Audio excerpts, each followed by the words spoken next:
Wake the fuck up, samurai. We have a city to burn.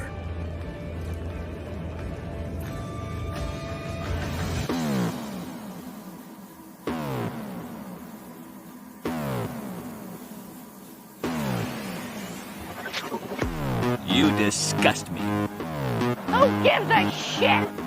Go on. I made it the fuck up. I did. I did. I did. I did. I did. It's glorious! And I run.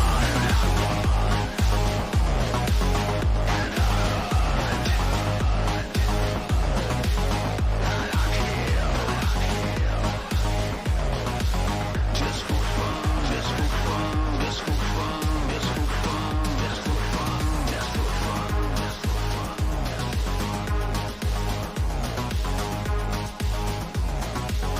Just for fun, just for fun, I'm sorry. I couldn't resist. just for fun, just for fun, just for fun, just for fun, just for fun, just for fun, just for fun. Hello, everybody out there in YouTube land. It's your t-shirted historian with Tuesday with Geeks. Hi, Caster. You're muted. Oops. Oops. And we are joined by Mr. Max Boivan from Reactionary Gaming. Did I say that right? We missed a word there, but close enough. Oh, reactionary Reactionary- principle. Yeah, gaming. It's RPG. Yes. And Well, thank you oh, for the invite. no, you're welcome. You're welcome, man. Oh, look, we've got Jason. Hey, long time no see, brothers. What you doing, guys? All right. Shower. Yeah, I can know. tell. I thought I could come in here a little bit before our stream, so Okay. yeah, miss being here, man. It's been a long time. Well, you're always welcome, man. The Tuesday stream, that's our hangout stream, so it's always good to have friends on that. Oh, I'm a friend now. I never knew. What were you before? It's not. Jace, come on now. We don't talk about that time in Havana, sweetie. Oh, okay. I'm not gonna talk about that then. Sorry. All right. Cuban Pete. Yep. Ryan, we got a Ryan. Hey, Ryan. All right. Now, Clifton has a question for us before we get started. He says, I need to ask at some point how and why the name T-shirted historian. Okay, well, the fact is very, very simple. I'm an actual, college accredited historian. Like I went to school for history, and when you get a history degree, you're a historian. Now, I'm not like a PhD. I'm not like, I don't curate a museum. I don't travel across the world and, see like all kinds of really famous ancient shit. Although I did once. I went to Japan and saw some really ancient shit, and that was cool. Oh, nice. I've been to a few museums and saw some ancient shit, and that was cool too. But yeah, no, I'm an actual historian. I do research and stuff, and I am just very partial to t-shirts. I don't like button downs. I don't like coats. I don't like ties. I don't like any of that shit. T-shirt and jeans is what I like to wear, and and the stuffy, upper crust can be all like, the clothes really make the man and all this. And I'm just like, well, yeah, but being in a t-shirt and jeans does not affect my knowledge of history. So, well, there's nothing wrong with flannel. I mean, if you're a lumberjack, it's great. Look, you come up here to the north in the winter, you'll be grabbing that flannel in a heartbeat. I have a feeling I'll be wishing I had some flannel down here, because I have a feeling we're gonna have another freezing ass winter here in Texas. But Well, come to Norway, then you can see how it is when it's cold here. oh hell no! I think even Mr. Max would be like, I'm not going over there. Oh, well, I'm too used to it, I come from north of Quebec, so I've seen it before. Yeah, he's on Team Flannel. Yeah. I may be Team Flannel soon then. But hey, Caster got name dropped on this week's cast. That's cool. Now I have to listen. Yeah, that's what happens. Like, I gotta go hear like all the terrible things I'm sure you said about me, and I hope you did. I hope you were honest. I hope you did. Hey, Surly Unicorns, good to see you. Justin Thor, good to see you. All right. Okay, so I invited Mr. Max on for a couple of reasons. One, because I always wanted to get him on the show because he's a cool dude. And I like to hear what he has to say. I like to watch him when he's on Max, Legion of Myth stream. But also because he had some questions for me about all of the get your drinks ready Kevin Crawford games. Oh, is that the drinking game here? Yes. We have a drinking game on this stream, and that is pretty much every time I mention Kevin Crawford or one of Kevin Crawford's games, people have to drink. And I guarantee you, if you have alcohol near you tonight, you are probably going to need to get rushed to the hospital. That's pretty much all we're going to be talking about. It's like, I've stopped drinking, so I know, and I'm glad, bud. How do you feel? Me? Yeah. Oh, I feel great, dude. I feel great. When I stop drinking and become straight edge, I've been feeling great, feeling better. I don't waste my money, so it's better. So now, except the odd new tattoo. The tattoo on my hand, the new one, I get a lot of my tattoos for free or really cheap because I know the guy who does it. He's a friend of mine, so And you know, Fair he enough. gets some merch sometimes from us because he's a big supporter. So That's great. I'm still. Hang on. Let me pull this bad boy out here. I should I'm point still. out.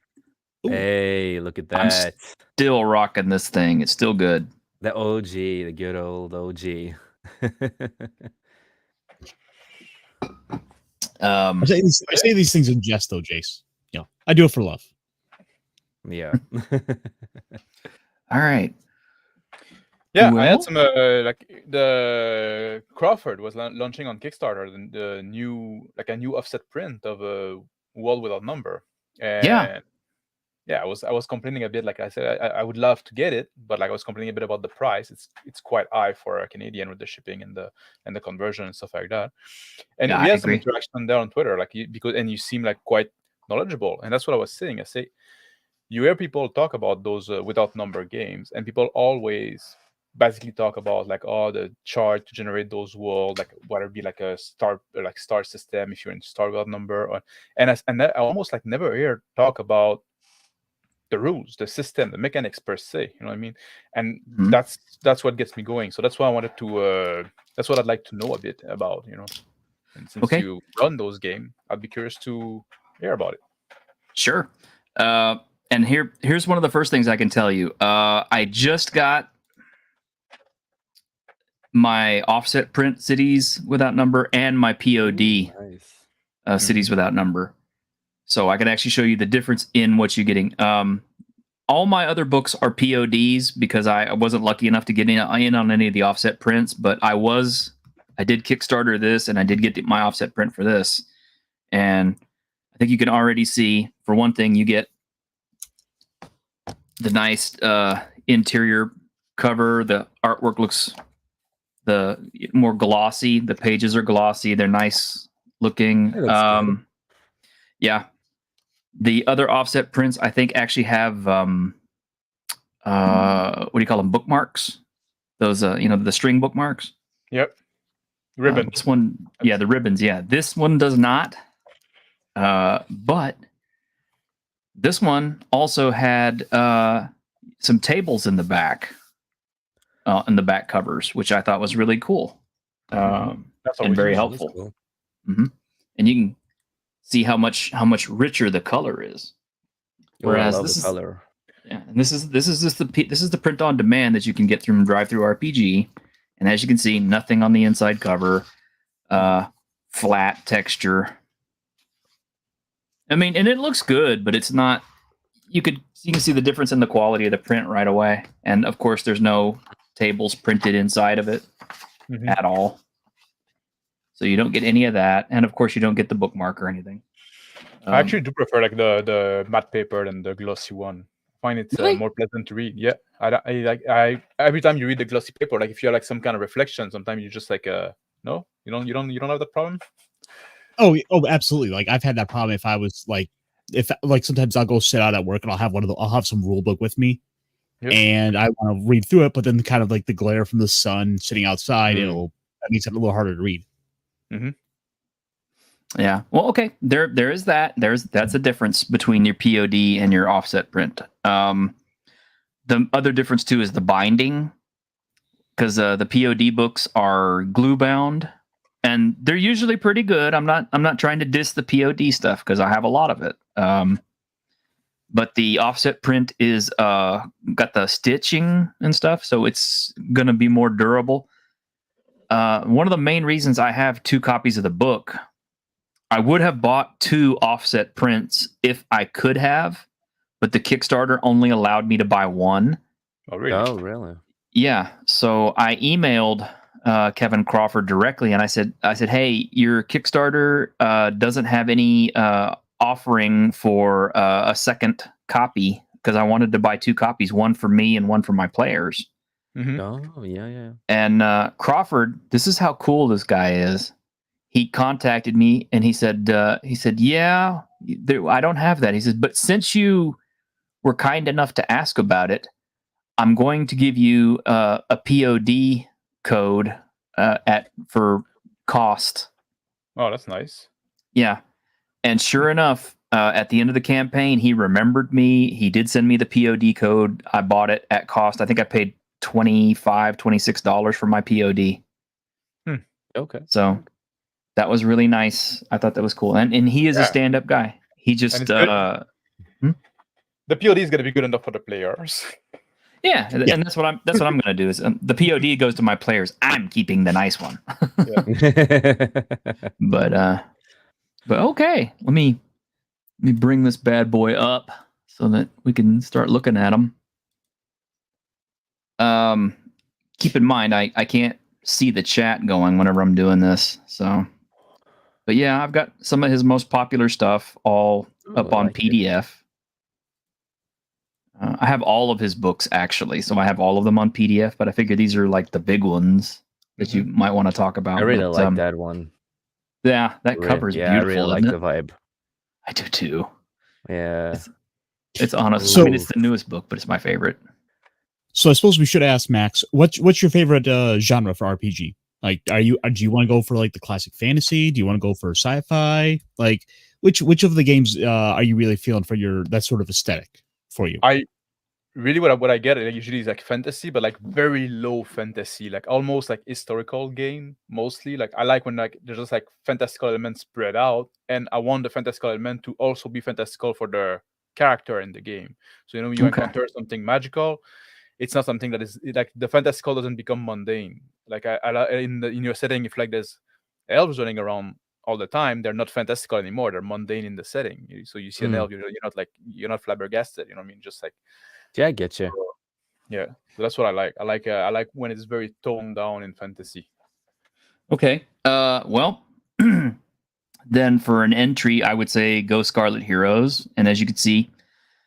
For Scarlet Heroes, you have your attribute modifiers as such, 13 to 15 is a +1, 16 to 17 is a +2, and an 18 is a +3. This is kind of a trend in all of his games. A 9 through 12 is a no modifier, and everything below that, and everything above that being what it is. Only your 18s get a +3. And Crawford does not have stats or scores that go above 18. Not really. Yeah. Instead, it's not in Scarlet Heroes, but in his other books, what he does is whenever players have the option to raise a stat, they don't actually raise the stat; they just raise the modifier. Yeah. So the stat will still be an 18, but the modifier will be like a +4 or +5 or whatever.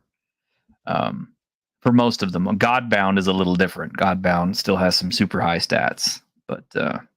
And Scarlet Hero is a D20 game, right? And yes. I'm a bit more familiar with it because I saw like the Basic Expert and Viktor Gorchev play it on stream at some point. So I could figure out a bit of it's D20 and you have like those edge dice. Is that what they call? Like Okay. Yeah. Let me run through it for you. I actually ran this on stream for a while, and Caster actually played it. But okay. This has got your 4 basic classes, cleric, fighter, magic user, thief. What makes this kind of cool and kind of different is, for starters, the amount of hit points and stuff like that is kind of special, but also the attack bonuses and also what some of the characters can do. Like, for examples, that fighters gain combat skill and hardiness more quickly than other classes, so they get +1 attack bonus every time they advance a level, gain more hit points than everyone else. But what makes Scarlet Heroes so special is the Fray dice. Oh, Fray, that's the. What I was thinking. Yeah. And what a Fray dice is, it's a free action. It's a free attack, basically, and it's to simulate like lots and lots of combat exchanges happening during a round. So what will happen is let's say your fighter goes in and he's fighting a bunch of goblins. He'll get his normal attack with his normal attack bonus and attack bonus gain. But after he does that, he can throw a Fray dice, and it's a 1d8. And Scarlet Heroes does something kind of special because, for one thing, the Fray dice, it doesn't calculate the same way. For one thing, it never misses. but it does miss. Because the way Scarlet Heroes works is all of the hit points and stuff are matrixed. So every time you attack an opponent, whatever your die roll is for your damage, you go through this matrix and you see what your actual damage is. Like if you got like 8 damage on a dice, you'd go down to 6 to 9. You're actually doing 2 points. The trick is how it factors in between your character and the enemy, because 2 points to your character is 2 hit points, right? Like normal. But 2 points to the enemy is 2 hit dice. Oh, I see. Yeah. So if you have like an 8 hit dice monster, you basically, if you roll a 10 plus on your damage, you just took half of its hit dice away. Mm-hmm. So enemies don't actually have hit points. You just worry about their hit dice. And what makes that so cool is, let's say you have like a stack of, OSR books and stuff with all kinds of monsters and stuff from various different systems. You can mix and match them whatever you want to, as long as they have hit dice and follow some, basic rules. Whatever damage they put out goes through the matrix. Whatever damage they take goes through the matrix. Mm-hmm. And that is also how your Scarlet Heroes characters are more powerful than a normal character, because Scarlet Heroes is designed for solo play or for very small parties. Because like in the old days, you could have adventuring groups. I've seen adventuring groups that were as big as like up to 13 people. Yeah. And you can imagine what a pain in the ass that is for the DM. But with Scarlet Heroes, let's say you only have 2 players that show up at your table that night, like, oh, I can't make it. Right? Okay. Yep. Well, Scarlet Heroes, two heroes are enough to be able to take on an adventure competently and have a decent chance of succeeding. And when you say like the damage, and just to be clear, like, so with your normal attack, you're gonna roll your attack, and then if you hit, there's an armor class, stuff like that, and then you hit and you roll damage, and it's that damage that you put to the matrix. And then you roll the free die, and the free die that just goes straight to the matrix. Yeah. Oh, okay. So you're always like, I have one attack that's gonna hit. Well, I guess if you roll a 1, that's a miss then. Mm-hmm. I really need to start playing stuff like this. And what's that's piling up on my desk here. Like I just got like Nightmare on Ragged Hollow in the mail. Nice. Oh, I played a little with Tabletop Junkie, but not too much. But I need to get back more into it and learn more about this, because it is interesting. It is fun. So it is fun. Yeah. And here's what is cool. Grim found this out really quickly because he decided to play a magic user. Mm-hmm. Magic users have the weakest fray dice. It's only a D4, but it affects any creature, which you can imagine how powerful that actually makes it. Because even though he can't do a whole bunch of damage, because he's only going to do 1 through 4 points of damage, which after you matrix it, as you can see, it's 1 or 2. Yeah, it's only and there's a chance that it could be no damage at all. So it's only going to do a maximum of 1 point. Mm-hmm. But that's 1 hit dice worth of damage on a monster every single round that doesn't miss. So even if it's something ridiculous like a major demon or something with like 12 or 15 hit dice, the magic user can slowly wear it down every round as long as he hits with his fray dice, even if everybody else is missing. Yeah, I see. And does the hit dice affect the creature in other way? Like, is like does it make it weaker, or just like basically like they call it pointed die? No, basically when it hits 0 hit dice, it dies. Yeah, but it doesn't affect its attack or anything like that. No, they don't have any specials for what it does whenever it starts taking them down. Heroes, on the other hand, are different. They have this mechanics called defying death, and anytime a hero runs into a problem that they either don't have a skill for, or an ability, or they fail at doing it, or they're on the verge of death, they can do what's called defying death. Let's say your hero's a fighter and he runs into a treasure vault, and of course he doesn't have a skill to open the lock, right? Mm-hmm. So normally your fighter would just be screwed, right? I mean, if the door is too big and thick for him to hack through, he can't get through it, right? Well, you would tell your GM is like, okay, well, I want to do a defy death. So what happens is you roll a number of D4 dice equal to your level. So like if you're level 2, you'd roll 2 D4s, and you calculate the damage as normal through the matrix.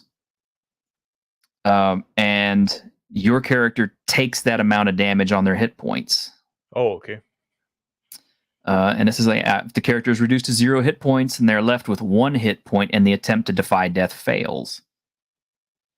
But if they endure the attacks on their luck, they automatically resist the effects of whatever the spell, poison, calamity, or trap obliged them to make the roll. If they're defying death to escape a fatal situation, then some opportunity opens up for their successful flight. If the hero is trying to bypass some obstacle or overcome some otherwise unbeatable hindrance to their plan, the DM decides how circumstances conspire to let the hero succeed. So defying death is basically testing your luck, and the cost is directly to your hit points. So like if you're low level, if you're like first level, you can't push your luck too much. That's very interesting. Yeah. So, yeah. Especially like you said, since it's made for a smaller party, you're not gonna have like a fighter, a cleric, a thief, a magic user with you all the time. So you're always gonna come to obstacle that you're not equipped to deal with. So it's a game that you can really play if like you have a fairly inconsistent kind of party group of people that are all good together to play. Like there's always someone who's gonna wind up being out for the week. So where it becomes a matter where like, well, a more normal D&D or more kind of more traditional stuff, like you might have problems of, well, we can't go forward because we don't have like, we're missing 2 of the players. Yeah, exactly. And it's like, well, you can kind of do this. This is more kind of a rules light, but still fundamentally easy enough to run. Yeah. And that was one of the major things that I kept trying to point out as we were playing on camera, is that Grim was the only player who was consistent every single game session. But we had kind of a rotating cast of people coming in and out. Sometimes people just couldn't make it to the session that day. Sometimes they dropped out for reasons or whatever. Yeah. But because of the way that this mechanic was set up, he never ran into any problem that he couldn't get through, either by defying death or through using his magic or whatever. And it worked out real well. It proved itself. And does it work well with a party that is of a different level? Like if you have like people that are inconsistent, do you keep them all the same level? Or do you say, well, you're gonna level a little slower if you don't show up, but it's not a problem, it still works. Yeah, it still has a regular. Well, it has a kind of a different XP system for advancement. So it worked out pretty good actually. Because I would bring new people in and they would start at level 1, and like by that time Grim was like level 5 or something. Okay, that's good. But because of the fact that all of your attacks are going towards the enemy's hit dice and the fray dice, even like a level 1 character in a party of like level 5s still has a chance to contribute. Yeah, especially if it's a mage. That seems like a good system for especially for this kind of situation when you're like a small party or inconsistent party. Yeah, it seemed great. And like I've said, it's this is really, if this is a book I would honestly recommend every GM take with them every game session, because you show up at your friendly local game store and you're waiting for your players to show up, and like you get like 2 or 3 phone calls. Oh, I can't make it today. Oh, I got this, or oh, my kid suddenly got sick, I can't be there, whatever. And it's just you and one other person sitting at the table. It's like, well, let's break out the Scarlet Heroes game and let's have some fun. We can come up with something really quickly. And the best part is because of the way the game is set up, with all of its ability to roll up stuff. You can with rolling up treasure, rolling up encounters, rolling up locations, and everything like that. The way he's got it set up to sandbox, you can do it on the fly very quickly and very easily. You can. Every time I would play on Sundays, I didn't put anything together. I would literally just make up stuff on the fly. Sometimes I would watch a TV show that week and think, "Hey, that's a cool plot. Let's steal this," and just throw it in there, and it worked every single time. And it's got all kinds of plots and all kinds of reasonings and everything else for your stuff to go. It has a really robust and really interesting treasure system. If you choose to use the Red Tide campaign that it comes with, it's probably one of the most unique settings I've ever seen, because it is very Asian inspired. Oh, really? So you have a lot of monsters that you would not normally see in your regular D&D games. That's cool. Even the clerics in the picture had a Japanese type of armor. Mm-hmm. Exactly. Yeah, but I mean, you've got things from Malaysia, you've got things from Japan, you've got things from China. A lot of Chinese monsters in this, but also some Filipino. And it's got its own particular monster that is indigenous to this setting, which is the Tide Spawn. But we had all kinds of fun, and I love the way that they have made all of the green skin races. They call them all the show, and as you can see, the bugbears, the orcs, the goblins, the hobgoblins are all part of the show tribes. And the show were the indigenous people of this land before all the humans moved in and kicked them off their land.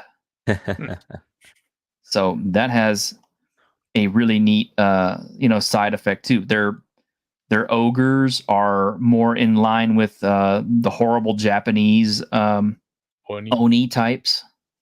Ooh, nice. They have things like the Sarangay, the Burning Bull. They've got the new Chimera, things like this, the new Gui. They have lots of different types of vampires that are unique. I really like what he's using in all of this. Yeah, and I mean, right here, the Jiangxi. That's the old Chinese hopping vampire. Yep. But I can't say enough good things about this, and it's free. The only thing you don't get if you get the basic book is you don't get the setting information and stuff. But you can always pick it up. You can always check out the rules and run it a couple of game sessions for yourself. And if you like it, buy the whole book because it's worth it. But yeah, that would be like my go-to must-have, absolutely cannot live without Kevin Crawford game system. Just need it. And I mean, it'd certainly be sitting down and just playing yet another game of Magic when you could actually do some role playing. Mm-hmm. Yeah. Do you have it in print as well? I do have it in print. Is it like a digest form, or is it like a A4, or a letter format? No, it's a full book. It's a very thin book, but yeah, it's a full size book. The only A4 book I know that Crawford has done is Wolves of God. A4 is the same as letter, basically. It's a little taller than letter. Yeah, and it's a little A4 book, and it's a very thick little book. And I have that in print as well. Okay. He does have an offset print of it too, which I want to get someday. But funds being what they are. You've made your decision. Yes. The other one I would get, if you're going to do fantasy, I would get Godbound. But I'm going to also, I would point you at Worlds Without Number first. Yep. Because of the way the Godbound is probably like very high fantasy, You play like people that are going to become god, I guess. Well, they're demigods. They literally Yeah, they start the game out as demigods. Nice. Your goals in that game are different from all the other role-playing games because your characters are so powerful at starting levels that they can wipe out armies. In fact, let me show you the kind of stuff that you take on in Godbound. Let me get to our foes. It reminds me of like those Asian game where you kill like people by the thousand, like just wave and wave. Oh. Well, yeah. Oh, yes. Yeah. Okay. So mobs are the typical kind of opponent I throw at Godbound characters. And like, here's the example. It's like they have furious peasants, and they starting hit dice is 12. Now this is a mob of peasants, Mm-hmm. and then it grows to 24 and 36. Now, just to test out the game, the very first time I ran this, and to show the players just how powerful they were, as soon as their characters were, like 10 minutes into the game, figuring out who they were, I had a mob attack them. Like a 12 hit dice mob attacked the entire party. And within the first round, the party had destroyed the entire mob. In fact, the first character who attacked wiped out the mob with his single attack, and I was kind of like, oh shit, I need to give the other players something to do. So I threw a second mob in for them to fight, and they dispatched that mob equally quickly. And that's again like a D20 game. Like I see like Mhm. the EC, the hit dice. So it's again like kind of OSR type game. Yes. Yeah, Yes, it okay. is. And it dovetails with Scarlet Heroes extremely well. But if I had to choose between the two, I would get Scarlet Heroes first and then get Godbound. Just to give you an example of what kind of powers that the demigods actually have. Let's see. I plan to run this at some point pretty soon. Well, not pretty soon. I have to run Cities Without Number first, otherwise some of my friends will kill me. But yeah, but like Sword, this is one of every character, every demigod character gets a word of power, and you choose whatever words you want. You get up to 3 of them, and so for example, this is kind of like how your gods would typically be known for multiple different domains. So, Right. for example, Thor is like thunder and oak trees. Yeah. In fact, your adventuring party in Godbound is called a pantheon. So your characters literally represent a pantheon of demigods or gods. Do they make a point that the word of power should be unique, or can you? Not necessarily. I mean, you could have multiple gods who have the same power. I mean, like even in Greek mythology, you have Ares and you have Athena, who are both gods of war. Yeah, that's true. So yeah, you could have overlapping powers, but I think it's more fun if everybody has unique words, because then everybody has a niche protection. Yeah. But they don't have any classes in Godbound. Everybody plays the same class. That's what I was about to ask, because that kind of replaces the class, and it's always like make your own because you can mix and match. So how many is there on the list? Do you know by heart? The words? Yeah, how many words is available to choose from? Well, there's a ton of them in here, and then there's another book that adds more. Plus, so you could add more. I think it's at least 36 to 40 words. Oh wow! Yeah, and this is the thing: every word has a base power that you get just for picking the word, without anything else. Like a hero with the sword word, treat all their weapon or unarmed attacks as magical, cannot be disarmed, can summon any melee weapon they've ever used immediately to their hand as an instant action. But then on top of that, you also get a number of gifts, lesser and greater, and you get to choose between these. And it could be something like Steal Without End, which is all your melee weapon attacks are treated as magic weapons, doing 1 die 10 plus 1 damage dice, including unarmed attacks. So just a button to answer a question. The core book has 26 of these words, and then there's also one more generic universal one. So, for example, as you see, sword, you can do quite a bit with just this concept of the sword. And like I said, this is a lesser gift here, but your greater ones can be things like the Path Through War, where as long as you're committing effort for the day, so long as you don't make an attack roll or cast a hostile effect that round, you have an invincible defense against all weapon or unarmed attacks. You can still use your Fray dice while under this effect, and the Fray dice in Godbound works the same as it does in Scarlet Heroes, and it uses the same matrix as well. For the damage as well. So like the Smog of Peasant with 12 hit dice, basically it's 12 hit point. Okay. Yeah. So yeah, you're a fucking god. You're gonna go through the smog pretty fast. Yes. Yeah.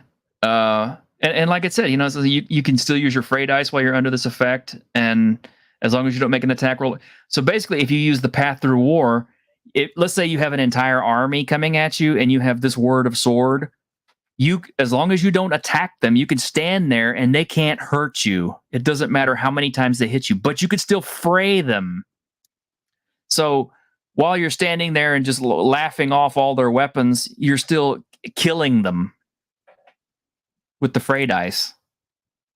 So, if that doesn't look godlike to you, And one of the supplemental books, the Lexicon of the Throne, has an additional 25 words as well. So there's about 50 for you to play with. So things from like dragon and avarice and cities, networks. There's a lot of potential you can go with. Some of these are specific things. Others could be just these vague ideas of these concepts.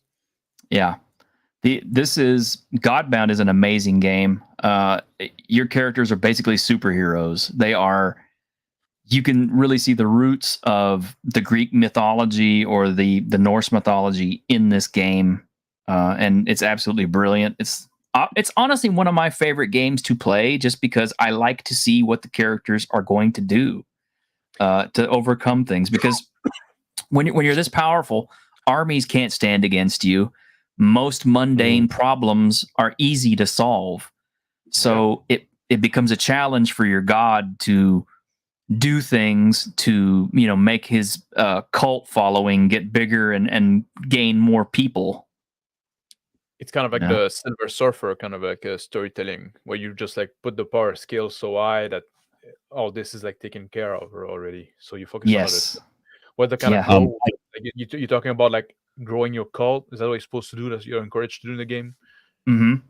Yeah, because you don't get XP the traditional way. You get it through growing your cult, through advancing plots and that's things like that. Yeah, it's an amazing.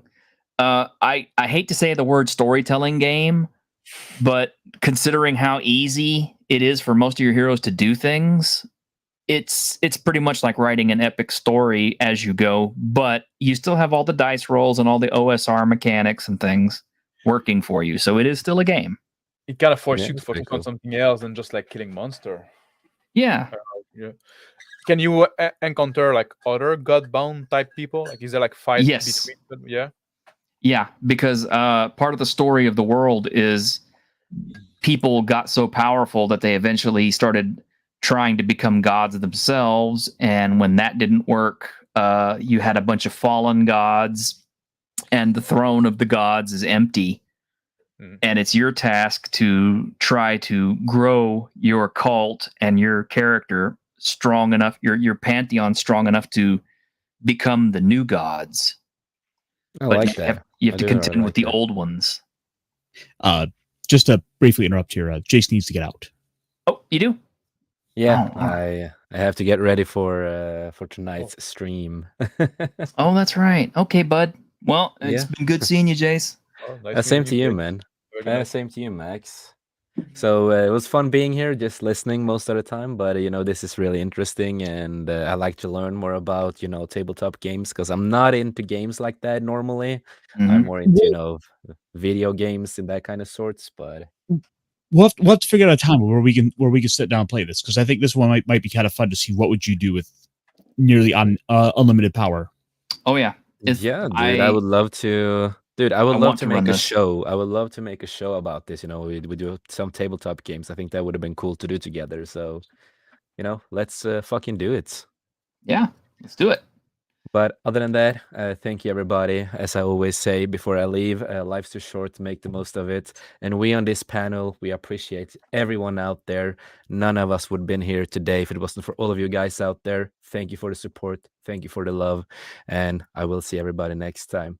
Goodbye, everybody. Thank you. Take care. So, no, okay, Justin Thor says there's nothing wrong with storytelling games as long as people aren't just using the mechanics to be a bunch of cheesy, power-hungry edgelords, otherwise players over the age of 12. Well, Godbound can kind of feed into that.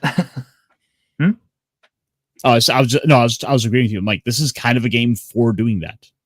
Yeah, this pretty much is, because your character is so powerful that normal mortals have no chance against them. But there are things big enough to stop them.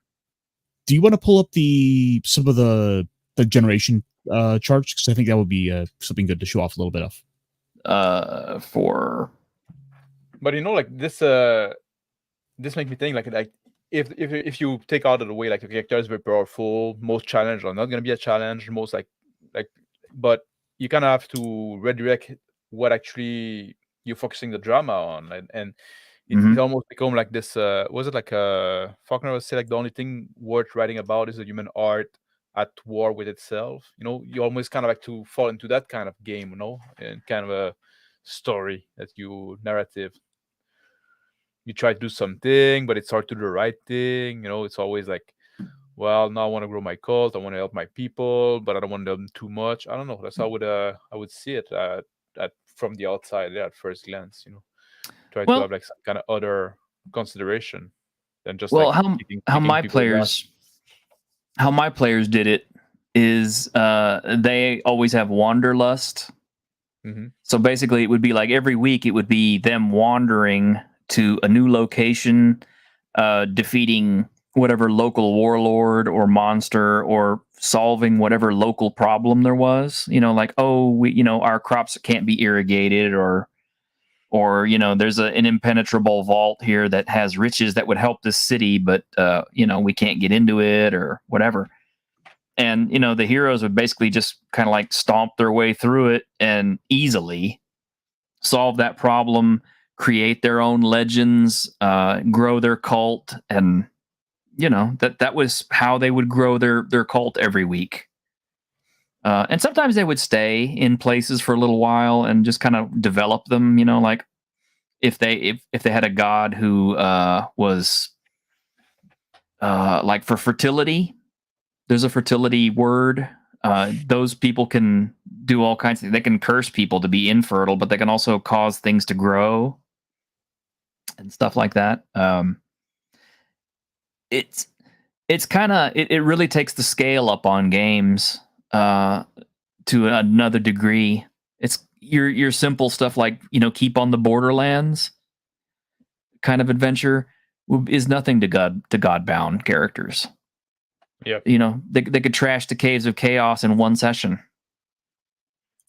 So it really, as a GM, it kind of forces you to think bigger, and it really encourages a lot of world building, not just on the GM's part, but also on the player's part, because they're taking an active interest in how to grow their cult and what they need to do to make it happen.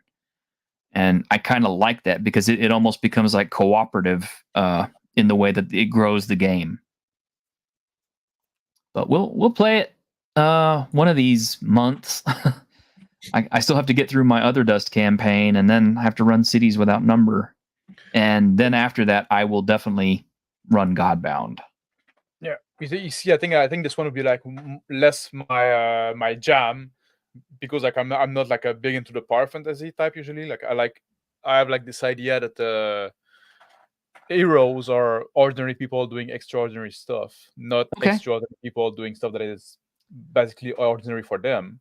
But just at some point it's a matter of taste. But see, here's kind of where they pull that back.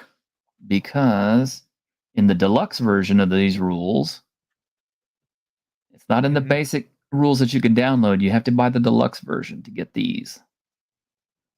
But they have rules for making regular people Oh, really? with heroic talents and things.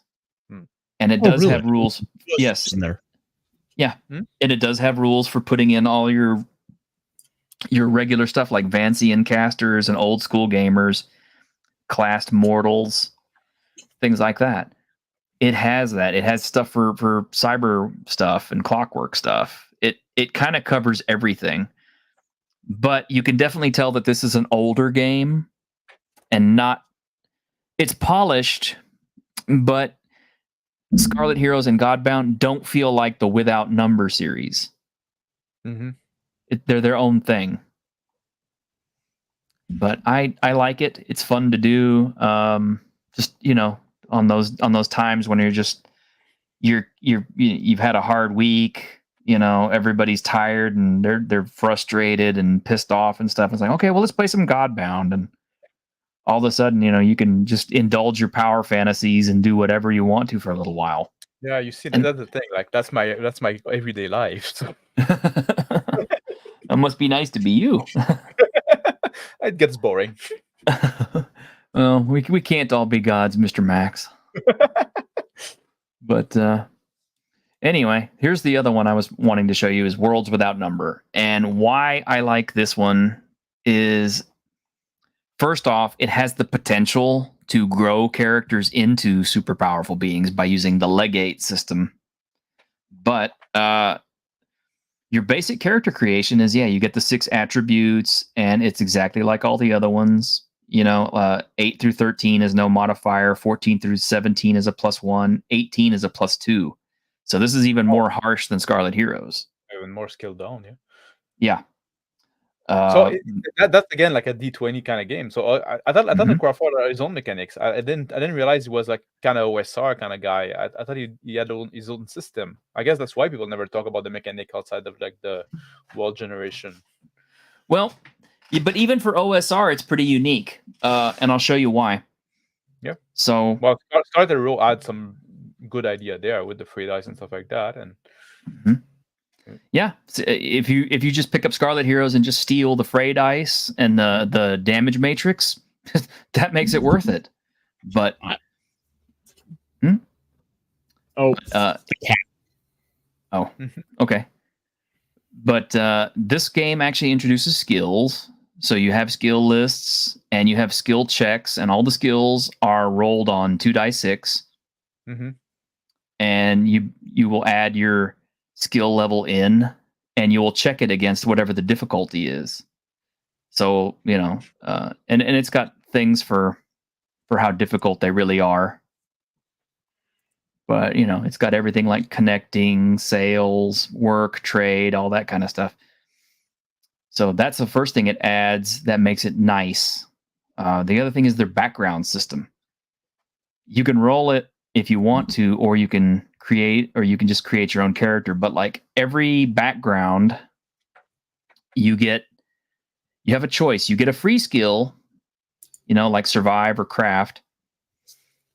But you have a choice when you build your character. You can either choose to either growth or learning, or you can roll randomly 3. Mm. And what this lets you do is it lets you buff your stats if your stats are garbage or whatever, or it lets you buff your skills up. And that's kind of where it starts. And then from there, you pick up your class. There's only like 3 classes. What? I don't think I want to say anything. I didn't say anything either. I don't know what that noise was. What was that? The ghost. Weirdness. Okay. So like you got your expert, which is kind of like your thiefy type or whatever kind of expert you want. Mm-hmm. They're experts at whatever it is that they do. And they have like no attack bonus, and they have a certain number of hit dice, but they also have focus picks And they have a special class ability all to themselves, which is like masterful expertise and quick learner. Mages, of course, have magic, and their magic is really, really cool. It's very different because he has his own spells, so it's not your typical, fireball, magic missile. Mm-hmm.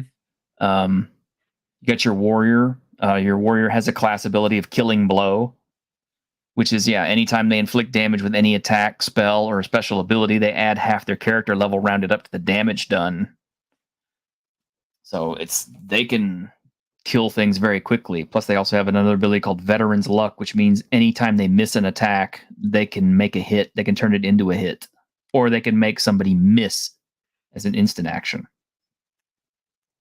Which is pretty good, too. That kind of builds your character up into a hero. Or you have your Adventurer, which is, you can either go partial expert or partial mage or whatever. There are lots of different systems he has here for building up characters. And then he's got some example classes that are further in that show you how this works. But those are your basics. But here's what makes it special is your foci. Every character gets a foci, and because you can pick whatever you want to, your character doesn't have to be a cookie cutter. Like, let's say you pick a warrior, your focus picks are 1 any plus 1 warrior. So that means you're going to pick 1 foci that involves weapons. So you could pick, Deadeye, which is a gift with ranged weapons if you want to be a ranged weapon killer. Or you could pick Impervious Defense. Or you could pick Sniper's Eye or Unarmed Combatant. And every time you pick your that first foci, it tells you what you get. It's like at level 1, you gain punch as a bonus skill. Your unarmed attacks become more dangerous. At level 0, they do 1d6. At level 1, they do 1d8. Level 2, they do 1d10, etc. And they also start getting something called shock quality, which shock is a system that's in this game where if you are using a particular weapon against someone who has an armor class that is only so high or lower, you deal this extra shock damage to them. It's to represent how certain weapons can affect you more dangerously if your armor isn't designed to withstand an attack from that kind of weapon. Mm-hmm. But then you would get your other. Oh, sorry. So it's not like it's not quite a OSR. It's like use like D20 mechanics that people are getting familiar with, but it does add quite a bit of crunch in a way. Like yes, as rule light as like Malaki was saying, this is sim based like on OD&D, but it's not quite as rule light as it. No, it's a bit more crunchy, but when you have a character that's finished and you figured out how the system works with the skills and everything, it integrates extremely well with any other OSR game you want to run. Even like old basic and expert D&D stuff. If that's what you wanted to do. You could use it for running through all modules. You could run, Desert or Ravenloft. Yeah. You could take your World Without Number character, you could run it through Ravenloft. They wouldn't necessarily have powers that coincide with that particular setting because the spells are different, for one thing. So that might require a little bit of GM finesse, but other than that, the magic is not vention. It's like it's used like skill. Or? Oh no. I'll get to it. But like, see, this is what would make your fight your warrior type more special. Is like you could pick up another skill like polymath, which means you get 1 bonus skill and you treat all non-combat skills like they're level 0. Or you could pick lucky or imposter or assassin or something else. It lets you customize your character extremely well. And you do get a free skill. You get your basic saving throws that are more or less based on old D&D. Physical, evasion, mental, and luck. Get your starting equipment, your goals, and everything. It's got like your standard equipment, but it also has, you can pick your stuff up. I like some of the equipment too, like buff coats and stuff. Mhm. Everything is in kind of normal D&D mechanics. He uses a silver piece system for everything, which I love because I've always felt that the gold piece system is not right. Yeah, I agree. Well, I'm Um, French, and we use the same word for silver and for money. So Yeah. See, there you go. You can get behind this. Yeah. And look at this. Is it like linothorax or war robes or pieced armor, buff coats? He has very kind of unique armor sets. I mean, he's got your basic stuff too, like halberks. the linothorax doesn't get enough love. Uh-huh. And look here, we have grand plate, we have great armor, plate armor, scale armor, cuirass, everything. It's pretty well put together. And look at, he even calls it hurlants, which I don't usually hear people calling them that, but hurlants are basically guns. Yeah. And you can see the kind of damages they do. I think the damages are better than most of your D&D stuff. I'm just gonna say, because a D10 war axe sounds better, or a longsword. What would be like they don't have war axe, they have like battle axe in D&D. They do D12, no? Battle axes in D&D do like a D8. Oh really? That's it? That's Yeah. weak. That's weak. So Yeah, I like that they have like a heavy spear doing a D10 as well, because like spear are serious business. Yeah, and a lot of them have special abilities. They have traits that let them do different things, like they can pierce armor, or they're fixed weapons, or they're long weapons, or they're less lethal, or they're subtle, or precisely murderous, which is when used for an execution attack, the weapon applies an additional -1 penalty to the physical save and does double damage even if it succeeds. What is the like? There's like 2/AC13. What does that stand for? Okay, that's your shock value. That's what I was talking about. Yeah. Yeah. So let's take a look at the war axe. Yeah. Normally it does a D10. If the guy you're hitting has an armor class of 15 or lower, or you inflict an additional 3 points of damage every time you hit them. Oh, that's interesting. Yeah. And that's just to represent the killing power of this thing against armors that aren't designed to stand it. Yeah, and it really give like the like a raison d'être for like the mace, and stuff like that. AC18. So yeah, and that's like, and that's ascending armor class, right? And see, look, the hammers are designed to punch higher ACs. Like plate. Yeah. So it makes more sense. I like that, historically. Because the only thing that has an 18 armor is going to be like, plate or great armor or grand plate. Great armor is the only thing that's going to be able to withstand that.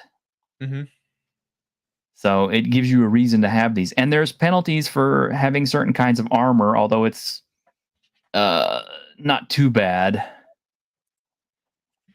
But let's see. Yeah, you got skill checks, and these are the skill difficulties. So like, let's say you have a skill 3 and the GM asks you to make a skill check that's relevant to it. What you would do is you would throw 2 die 6, you would add in whatever stat is applicable to the pluses, and keep in mind the pluses are low. It's either going to be like a +1 or a +2. And then you add the level of your skill. So let's say you have an 18 in that stat, and you have 3 levels of skill. You'd add like a +5 to whatever your dice roll is, and that could help you figure out what your skill difficulty is going to be. Like at a 14+, it's like only a true master has any chance of achieving this at all. Yeah. Which I like that. Combat is pretty standard to OSR type stuff. It describes on-turn actions, instant actions, move actions. And is the free dice making its way to this game, it's not there?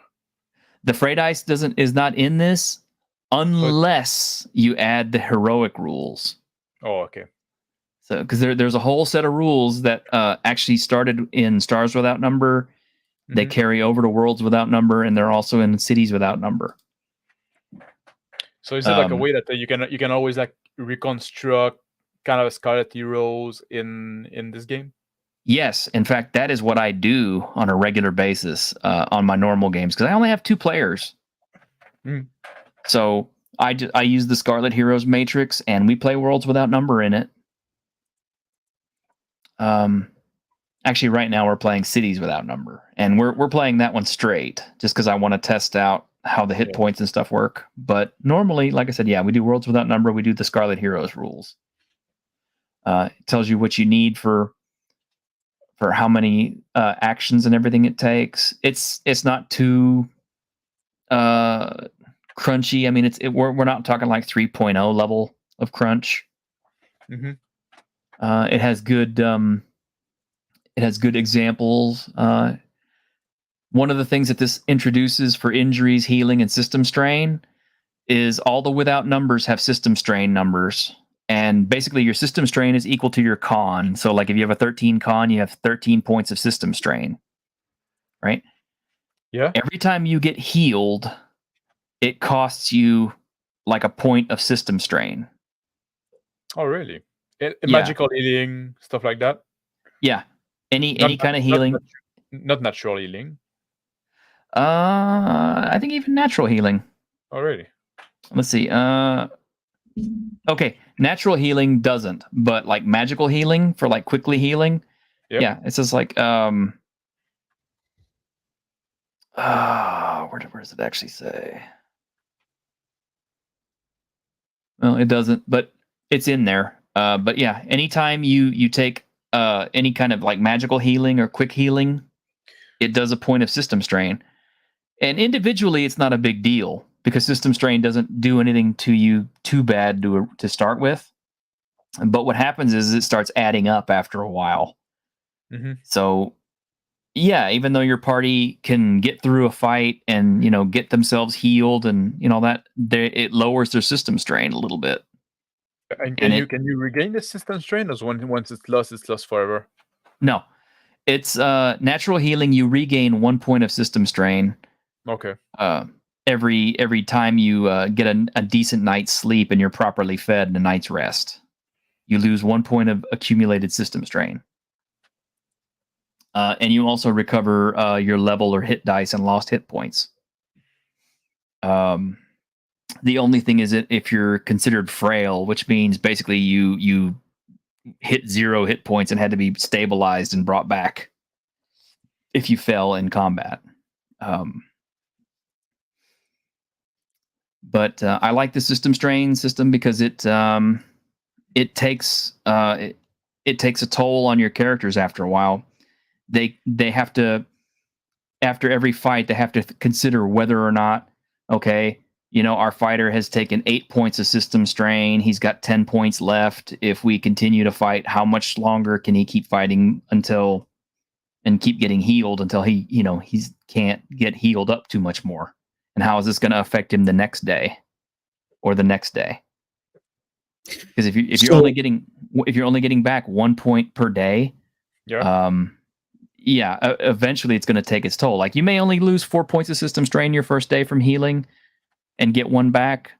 But that's an interesting mechanic. I would push it personally. I would push it even further. I would say like you regain like 1 point of system strain only when you fully heal from natural healing. Yeah, like I would limit it even more because I think that's an interesting mechanic. Like if you limit at some point you're gonna fucking die. Yeah. Your body can't bounce back from it. There should be a degree of exhaustion that your body is going to be met with.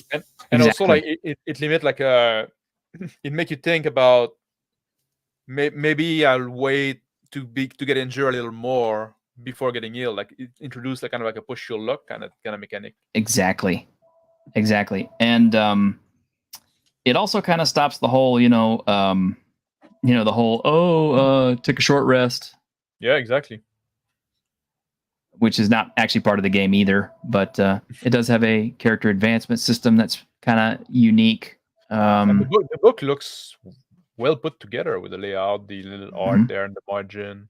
Yeah, it looked like beautiful books. It's got rules for modifying and customizing your equipment and maintaining it, and crafting new stuff. It does have a quick reference sheet. Our magic stuff starts here. And they have all kinds of mages. They have high mages. They have Tell their me own about all the spells. magic, how different the magic is. Like Okay. you said, it's an invention. Okay.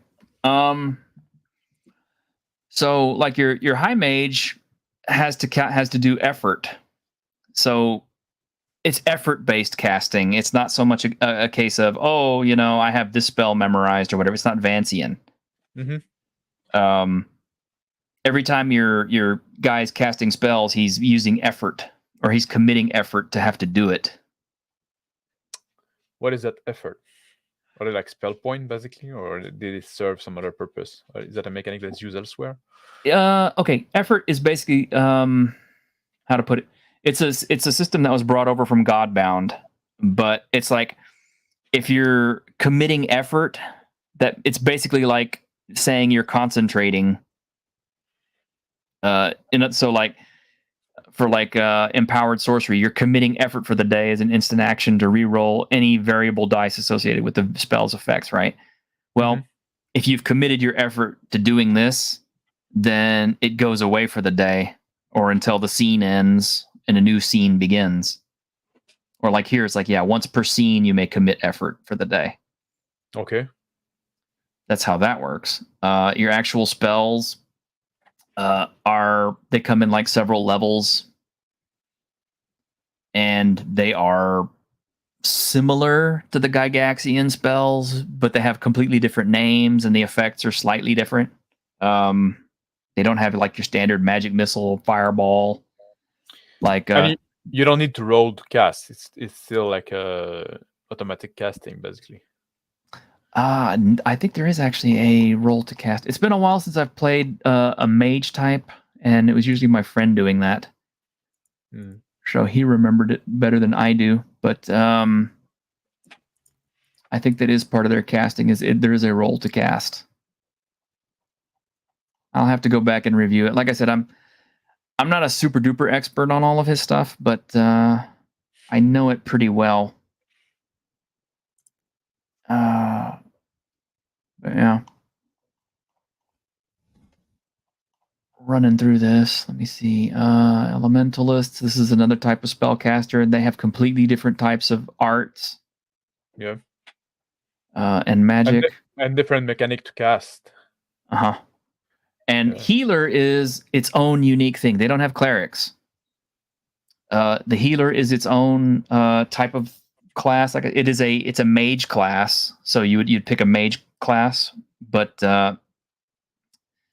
it exists only as a partial mage class to be taken by an adventurer along with another partial class. Thus, partial warrior, partial healer might be a grizzled combat medic or whatever.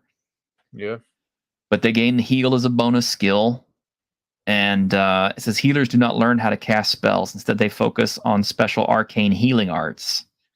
And this is their thing. Is like at first level, they learn healing touch. So they commit effort for the scene as an instant action. For the rest of the scene, they heal 2d6 damage plus your heal skill to a touched ally as a main action.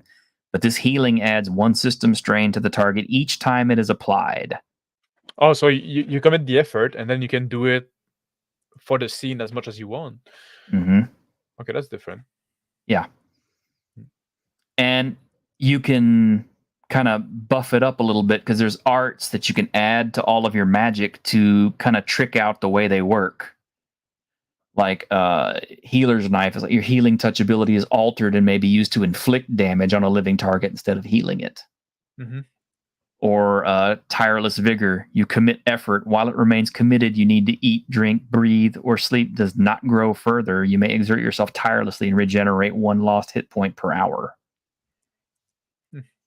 It's really neat. I like the way we always have at least one healer in our party because it helps people out. And this is the only ones who are capable of reviving the following, that sort of thing.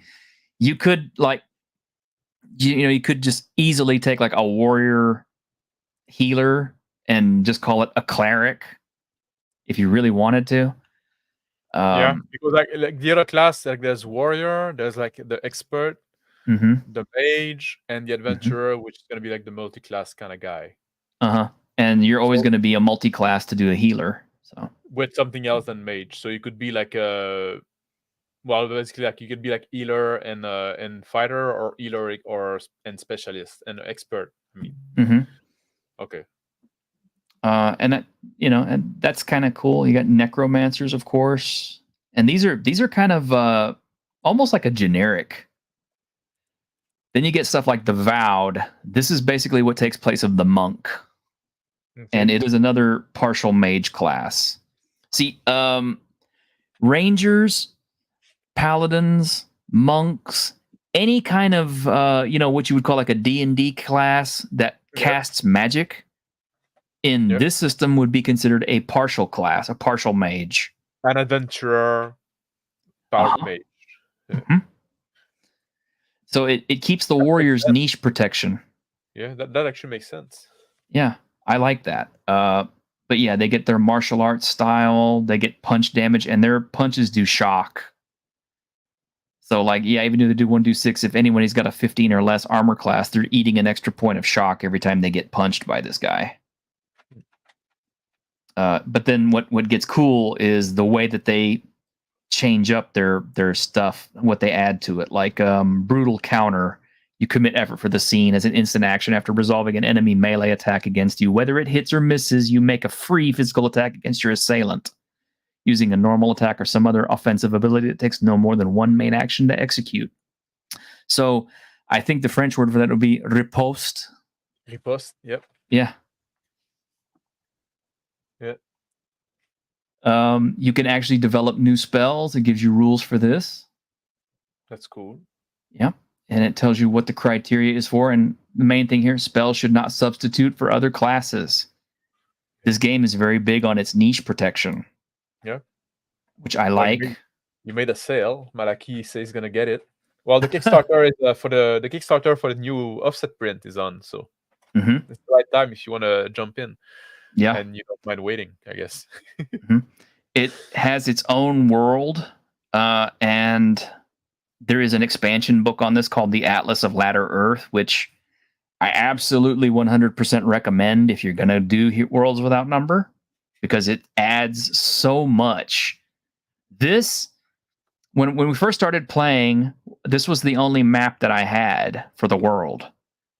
When Atlas of Latter Earth came out, I found out that all this is a very, very, very tiny part of the overall world.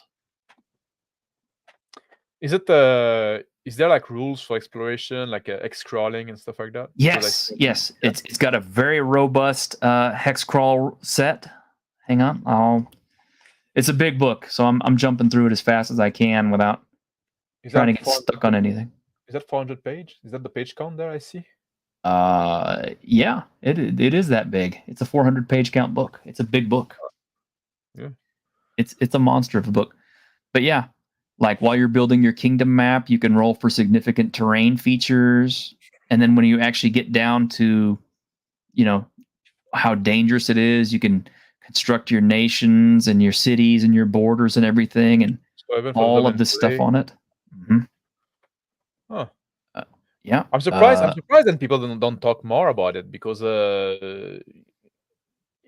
it's still like familiar to what people know for D&D, but like goes in a direction that I think it seemed to add still quite interesting. Yeah, look at this is cool. This is if you want to generate a fantasy people in a world, it gives you all their physical appearances, like what are their skin colors, what their hair color and textures are, what their eye colorations, what their typical build is, what kind of adornments they use, and any other physical quirks or traits.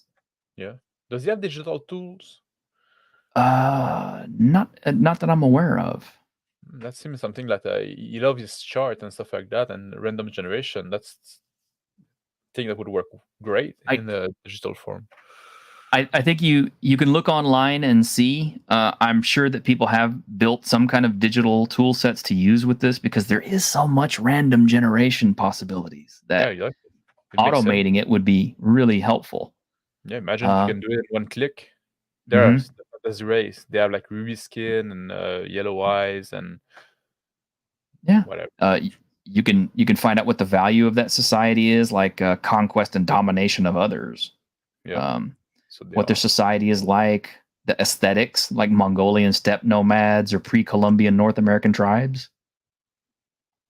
Yeah. There's everything for your government, including sources of legitimacy, ruling authorities, ruling classes, and servants, forms of rulership, diseases of the rule, like usurper secretly controls a major power. One role government details for how stable they are, the history of that place, and all the historical events. Religions, of course. And one role for temples. Antagonistic religions, cult, malevolent cult creations, ruins and points of interest if you want to do hex crawls. And also, like, there's the bestiary and stuff like that in the book, right? It does have a bestiary in there, and their bestiary is cool. I want to get down to that because there's something in the bestiary I want to show you that I haven't brought to your attention yet. Let me get through all this. Yeah, this is all world building stuff. This is all world building, all of it. Yeah. Maliki in the chat says he'll be picking up Worlds Without Number because of you. Awesome.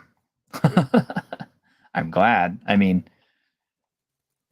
you know, I talk a lot about Crawford's books, and I'm always praising them. And sometimes people, kind of, oh, T-shirt he's just a big fanboy. I'm like, well, yeah, I am, because it's worth it. I mean, look at the stuff that you get out of it. Yeah, no, like I thought the book was quite pricey, and I still think that, to be honest. Actually, like, I'm not the biggest like D&D kind of D20 kind of guy, but if you're into that, like, you got a fucking complete game there with everything you need. Like, if you got a bestiary, you get all like those random generation chart. There seems to be a lot of value there. You do. And these are all like tags and stuff that you can tag your dungeons and your settlements and stuff with. It's a living dungeon, and what kind of living dungeon, or a magical wonder, or a raider's lair, or whatever. Then it's got all your wilderness encounter stuff. So it's massive, man. It's just, even if you don't have a game that day, you can just sit down and just roll on all this stuff and just build crap and enjoy it. It gives you rules for importing other character classes and how to do it. So if there's something in another book that you like and you want to bring it in, you can do it, or how to reskin them. All of Crawford's stuff is geared towards inclusion of other material into his games. He frequently tells you how to do it. In fact, Cities Without Number, he pretty much tells you straight up, this system is designed for you to take an existing system like, say, Cyberpunk, and pull it wholesale into Cities Without Number, which is exactly what I am doing for my Cities Without Number game. But the other Without Numbers do use a similar mechanic, right? Yes. All three of these dovetail into each other, and in fact, they have rules for how to integrate all of them together between the games. Cities Without Number is special and unique because of the way its characters are created. I'll jump onto that here in a minute, but I gotta get to this one thing. What? I do want to point out it's going on about 8:20. Okay. If we need to wrap up, I don't know how long we can have you for, Max. Oh, I don't have anything planned for tonight, so okay, just trying to help check on that for you. Yeah, no, I'm good. We'll try not to go really, really long, but yeah, there's so much here. I mean, he's got scenes, fail safes, everything, societal challenges, everything. All of his stuff is geared towards sandbox gaming.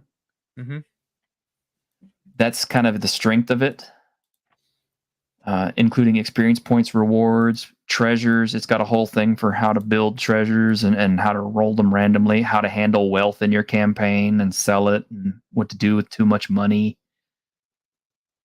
I mean, he kind of thought of everything. And that's what I like about it. Is I would not say that Worlds Without Number is for newbie GMs. But if you're already experienced with, OSR type stuff and you already kind of had some stuff, this is really good to get into because you can really appreciate all the stuff that he's got for you. Yeah. Or if you want to try something else than 5e, yes, but you don't want to go all the way back to OSR, that seemed like to be like a bit of a middle ground. You got a little more crunch, but yeah. Would that be fair? Well, the other nice thing is the entry to this is free, so you can just download the free version of these, and you have far more than enough material with each one of these books here to be able to run entire campaigns without having put in a cent. Mm-hmm. Oh, and something I did not point out, but I should. Godbound, I'm pretty sure was kind of like one of his first efforts. It was built to work with Labyrinth Lord originally. And I had never played Labyrinth Lord until he mentioned it in Godbound. So I picked up a copy of Advanced Labyrinth Lord. And lo and behold, man, it's just like the two games just married together like beautifully. So I would bring my Labyrinth Lord book along with my Godbound book. And, if I had to throw a monster at them, I would pull something out of Labyrinth Lord. And it fit perfect every time. But yeah, he tells you how to incorporate stuff from other games, old school essentials, Lamentations of the Flame Princess, Osric, Swords and Wizardry, Axe, Labyrinth Lord. So, and it tells you how to incorporate his own stuff, Stars Without Number, Other Dust, Silent Legions, Worlds of God, Spears of the Dawn, or Scarlet Heroes. He tells you how to create monsters, but he's also got like a whole list of them, including a lot of just regular old human types. Yeah. Which I found to be extremely helpful. Yeah, it's my favorite.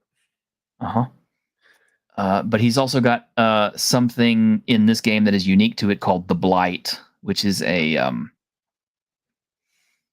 it's not a specific curse or a process, but it's an affliction that affects a lot of people, and it turns them into creatures called Anakim, depending on whatever it was designed to do, and it tells you how to generate these different Anakim, but it also has a whole bunch of them in there that are really cool and different. See, we're still talking about building monsters before actually showing you any of the monsters, really. Yeah, that's interesting as well. Like we give you the tools and we get tool set. Here we have animals, and their animals are weird and different. Bull pigs, dune crawlers, Judas goats, and all the tables are set here real simple and real quick, all on like one page. So you can just look it up really fast while you're in combat. Automatons and eidolons. Got them right down here. Hulks, cataphracts, everything. Relic automatons like ancient warbots. Look at 14 hit dice, 20 AC, plus 15 to attack, times 3 damage, 2d6 plus 5 damage per hit. It's all really concise. Then there's the actual Blighted itself, which he goes into a lot of detail on because you could potentially play the Blighted if you wanted to. And slowly become one? Is that like a process that it's gradual? It could be, depending on how you play the game. And it's got the Anakim, which are also part of that. My characters, I should say my friends, fought a lot of Anakim. So I use these tables pretty frequently. But it has different types. It has, drudges. It has half men. Those tables are basically just like the monster block. So it's very simple stat block. Yeah. But here's the other thing too. Some of these entries have origin focus. And I want you to keep that in mind because here's the demi-humans, right? You have to go all the way to page 310 before you get to the demi-humans. And it explains the demi-humans and how to create them and how to put in demi-humans for other settings. So Ironcaster's happy. It's got his goblins in there. Cool. Well, I like a lot of things. Yeah. Would you like the goblin waifus? Well, I like a lot of waifus. So here's the deal. Let's say you want to be an elf, right? the default race in Worlds Without Number and all the Without Number games is humans. Yeah. So in order to be a demi-human, you have to use one of your foci to be a non-human. So remember when I told you about that fighter at the beginning who has like one weapons based and then an any? Yep. Your any would be whatever your demi-human class is. Because Crawford recognized that all the other non-human races are more powerful than humans, generally. So his thing is, okay, well, the trade-off is you have to use a focus to be a demi-human, but you get all the abilities of the demi-human, whereas your regular human characters can spend more focus on whatever skills and stuff they want to work on. But I like this very, very much, and I wish all systems had done this. Well, it's basically like even in 5e, the variant human get an extra feat. Foci would be the equivalent of feat, I guess, in that system, no? Yeah, but foci are more powerful, in my opinion, because they let you do more, because they not only give you more skills, but they also can give you stat bonuses. They can give you whole new abilities on top of that. Whereas, I guess being another race kind of does that too in its own way. And as you can see, some of these things have multiple levels of it too. And that's the thing. You do get some starting foci, but as the game progresses, you will also pick up additional foci as you level up. So, let's say you're playing a lizard man, and you get your first level foci at first level, and then like by the time you get to third level, you could pick up your next level of lizard man and be a complete lizard man and get all the abilities, because you can see here you get 2 skills, your strength or charisma increases by 1, and it's modifier, not the stat. Oh, I see. Yeah. Uh-huh. Yeah. Is there like a restriction between like those demi-human and the class you can play, like, or the? No, because it's a foci. No, okay. Because the Malaki was talking about the dwarven wizard, so that's legit there. Yeah, you could do a dwarven wizard. In fact, I would do it. See you, Justin.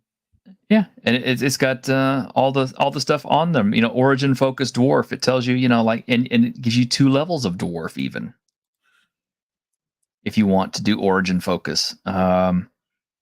It's got a dwarf race in there already. It's got stuff for elves. It's got 2 levels of elf if you want it, and how they're used, how they're incorporated in the Jeer, which is his system or his world.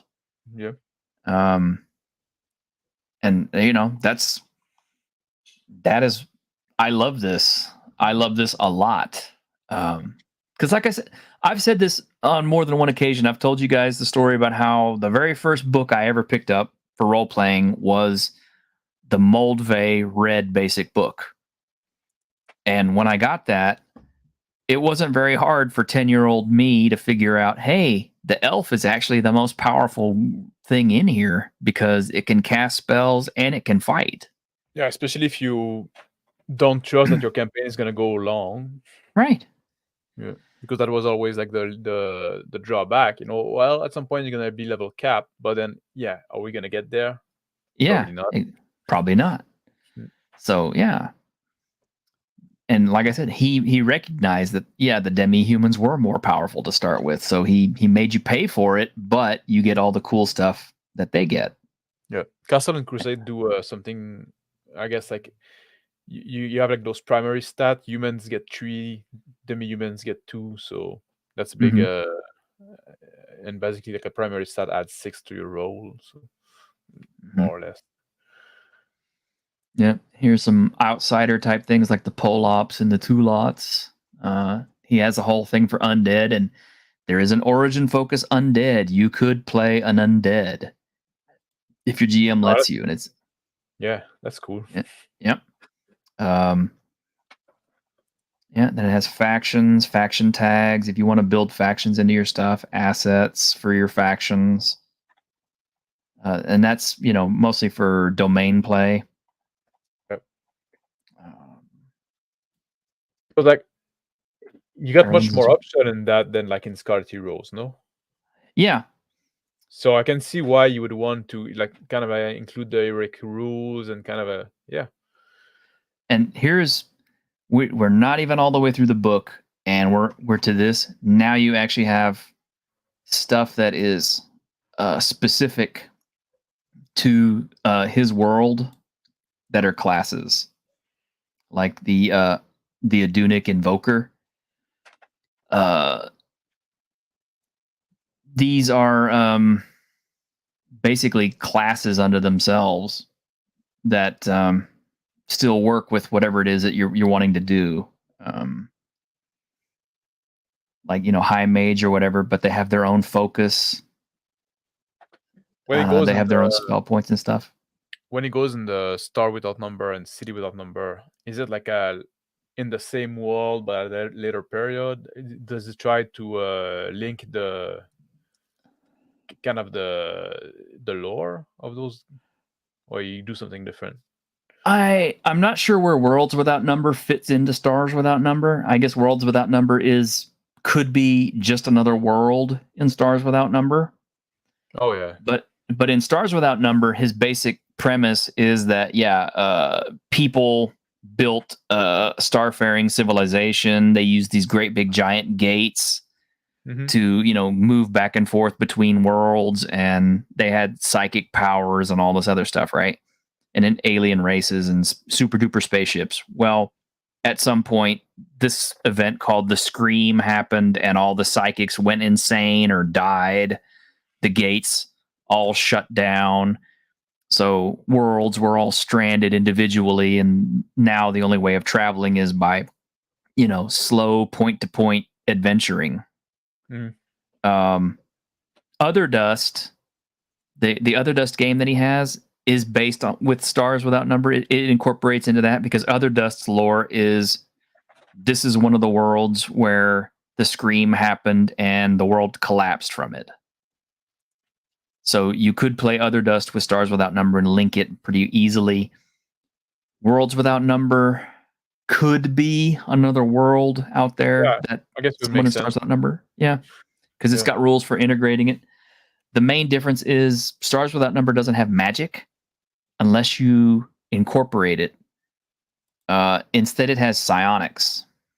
Yeah. Which work a little bit differently. It also has transhumans like robots and stuff in there to play, and cybernetics. And then Cities Without Number is part of Stars Without Number because it is another world that was one of these super advanced worlds where after the Scream, it was kind of like left to survive on its own. And real quickly, what I like about I like those margin art. I like this margin art. Oh yeah, this is beautiful stuff. Yeah. Nice popping color. Hard to go wrong with it. Yep. And as you can see, attributes all the same. Skills are more or less the same. They're a little bit different. They're flavored a little bit differently. Same thing for Stars Without Number. Again, it has backgrounds, but the difference is in Cities Without Number, there's no class. Everybody is the same class. Everybody plays the operator class. The trick is, you get your background just like normal, but you get contacts. Your edges are what makes your difference. You only get 3 edges, and you start with 2. Is the edges like the equivalent like foci? No, because this game also has foci. Oh, okay. So the best way to describe an edge is whatever it is that makes an iconic class, whatever it is in another game. Like let's say barbarians have barbarian rage, right? Yeah, that's their iconic thing.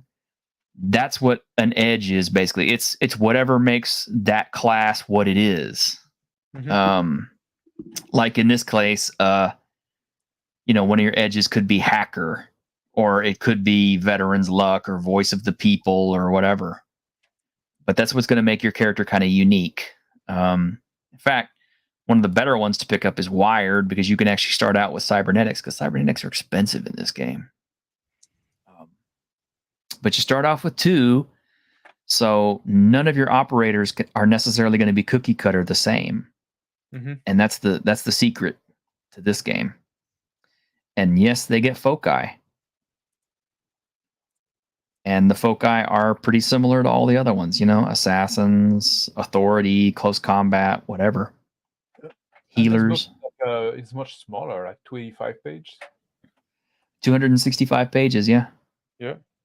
But I guess there was also it's all human. No monster, no alien race. No, that's not true. They are, but you have to get the deluxe version. Oh, okay.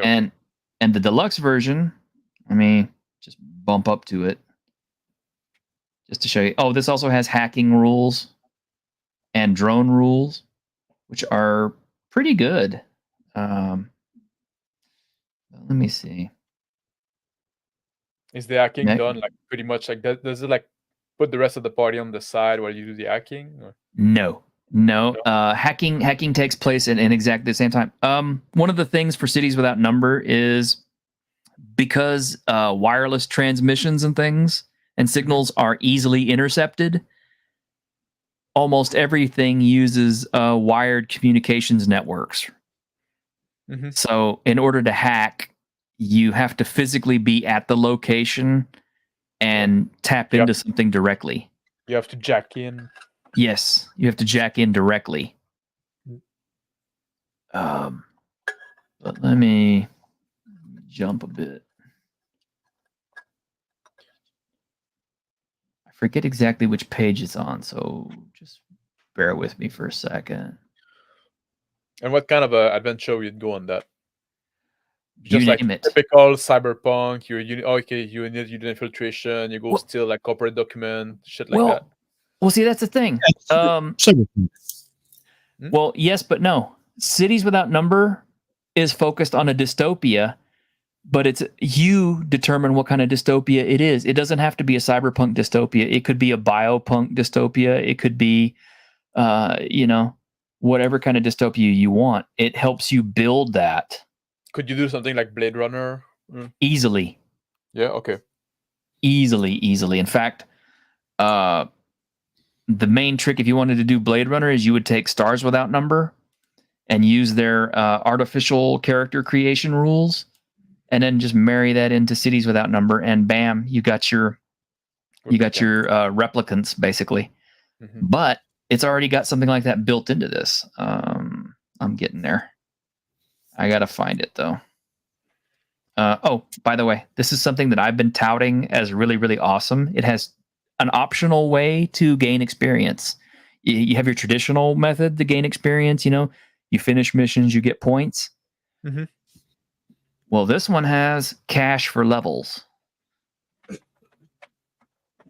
So, literally, your leveling is based on how much money you made per mission on an individual basis.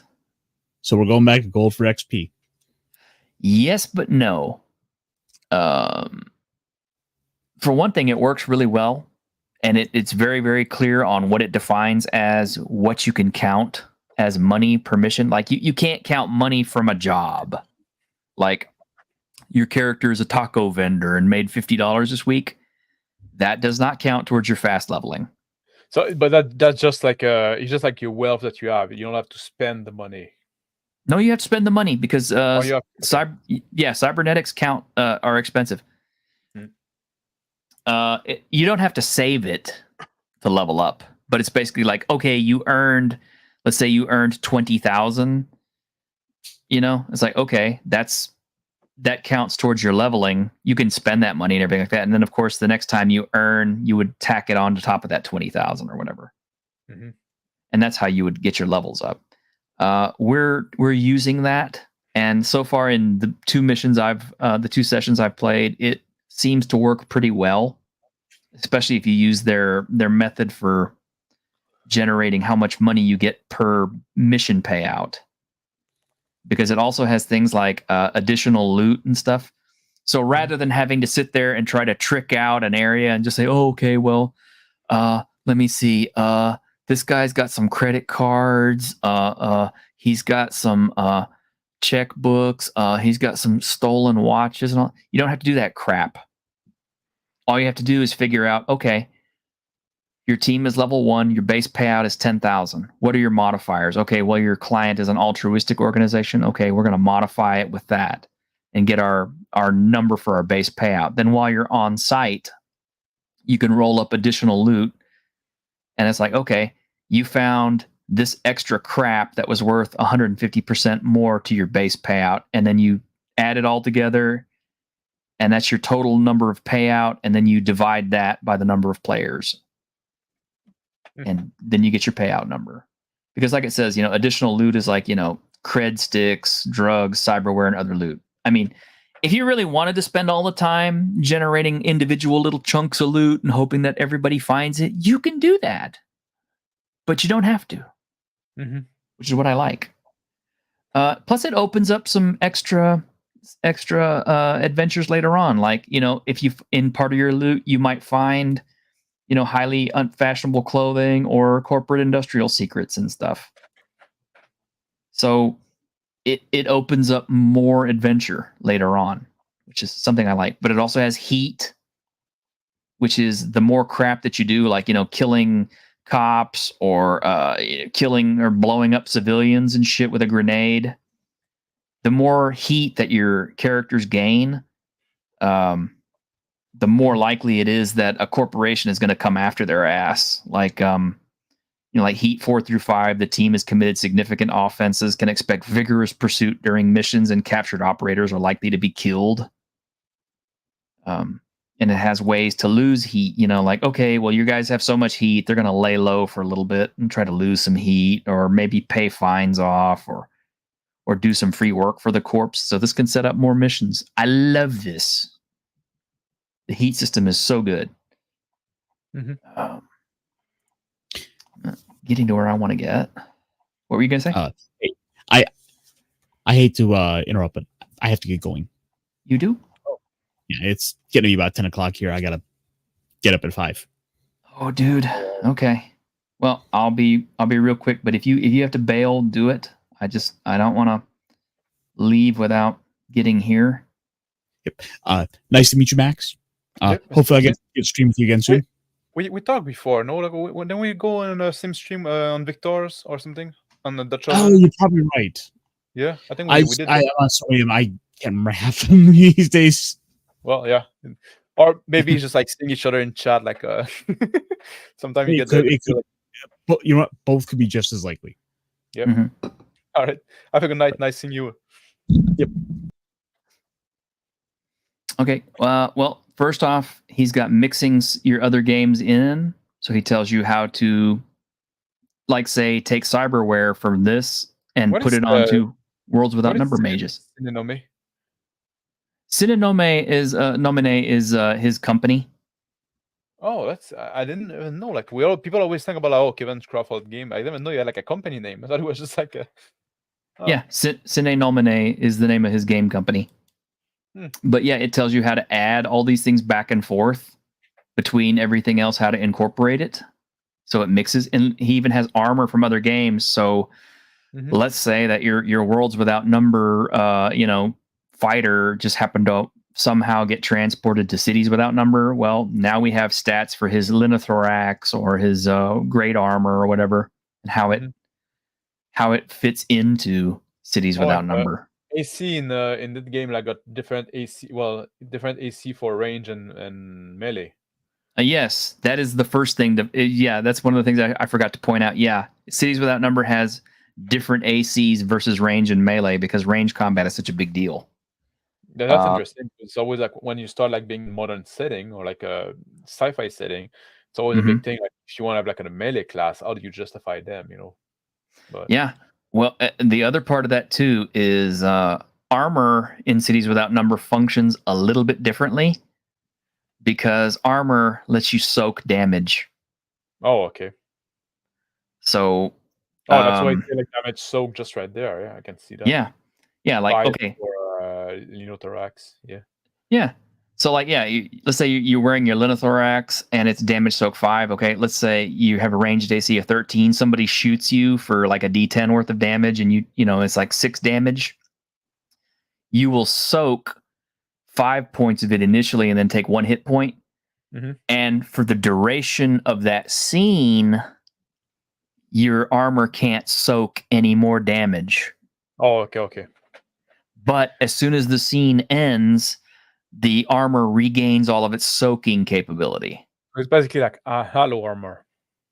Yeah, it's not necessarily that the armor loses its protectiveness. It's basically like a buffer. Mhm. Because he knew that your hit points would be very low and that the weapon damages were very high. Mhm. So this is his way of kind of deflecting the amount of damage that you're taking. That's interesting. Yeah. Mm. Yeah, like I said, this Cities Without Number introduced a lot of new mechanics that I'm still coming to grips with, but I really like them. Well, it's good to see that he actually like tried to play with it and add something for like for balance or for like different feel and stuff like that. He Yeah. didn't like stick religiously to the basic form. Yeah. I think that's good. Yeah, I encourage that in designer. Mm-hmm. Oh yeah. Like I said, I brag on the guy all the time because he's good. But it tells you how to incorporate specific classes like your psychics from Stars Without Number, your warriors, your experts, your high mages, your healers, even your old school magic users and OSR classes into Cities Without Number. Did you ever talk to him as a guest or something? No.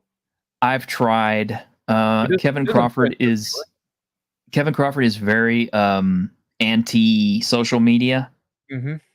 He absolutely refuses to do any kind of social media stuff. So he didn't want to come on the show. He didn't want to do anything. He's kind of like, hey, I'm sorry, I don't want to do any of that stuff. Yeah, that's what I thought. I never saw any interview with him or anything. Mm-mm. There's one out there, I think, and that's it. Oh, really? And yeah, you have to look for it.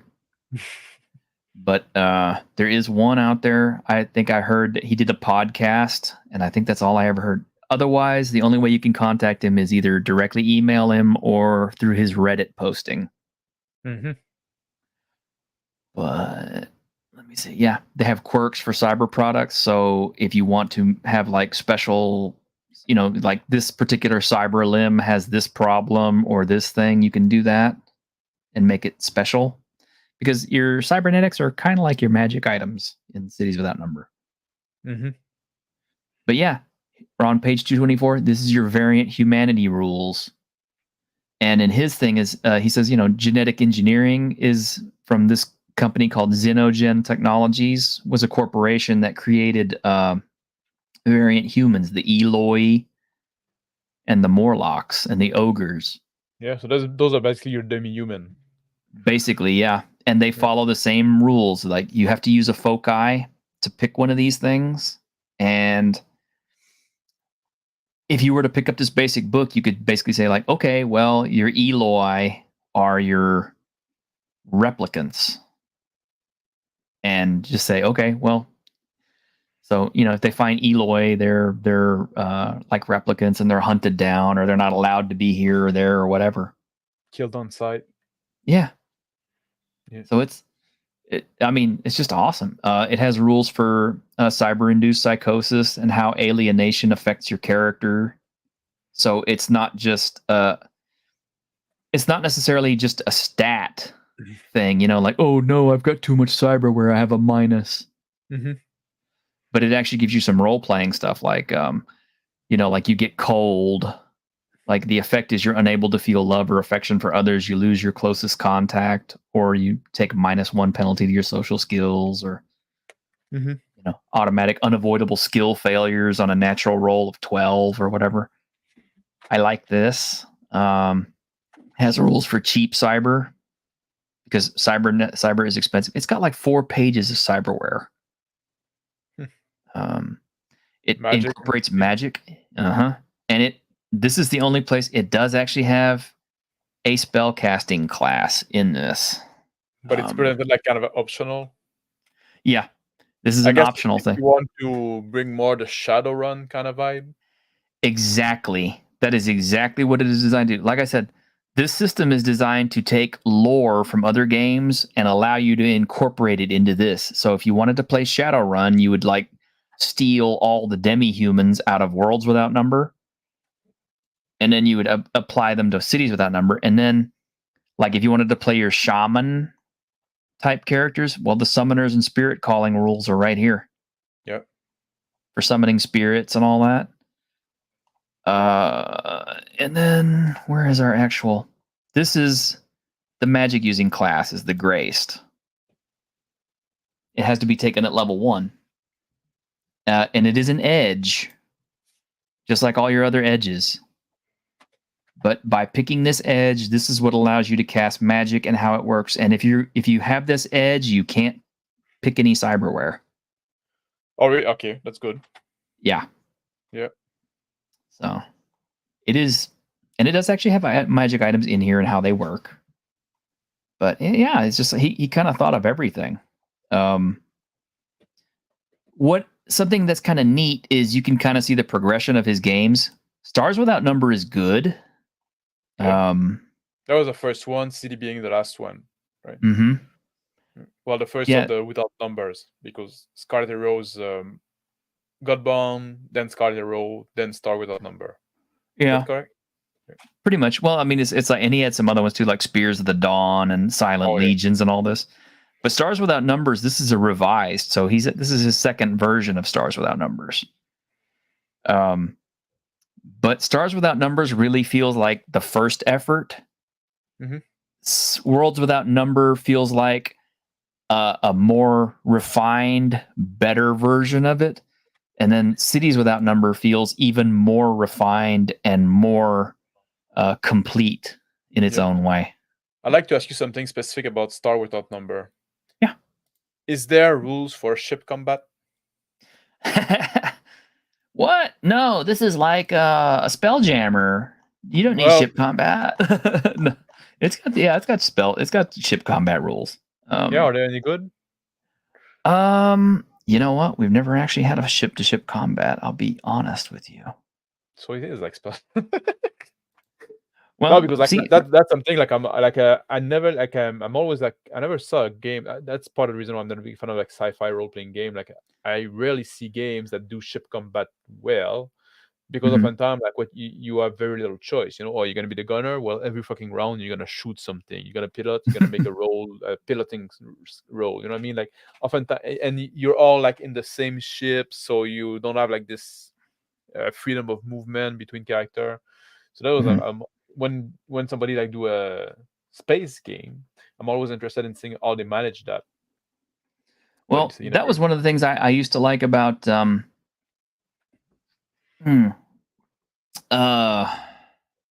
what was it? Not Pathfinder, but Starfinder. Yeah. I used to run Starfinder a lot, and I used to like their ship combat a lot. Oh, really? I never picked it up. I don't really like Eyes also.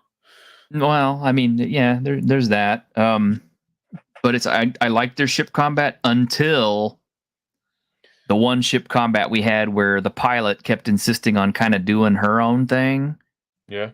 And wasn't really giving the rest of the crew much to do every round, because it's kind of like, okay, well, you keep juking and jiving, but you can't, you're not close enough to be able to get any of your guys' guns to bear on the enemy, and they're kind of like sitting there doing nothing.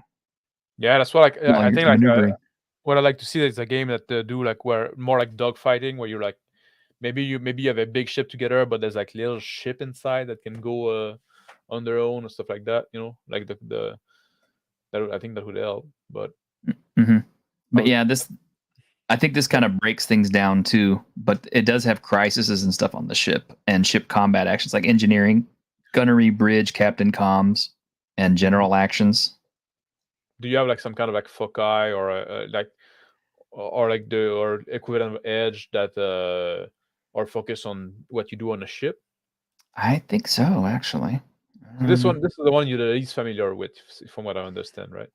Yeah, I ran it very briefly. Not because I didn't like it so much, but my players were less interested in it.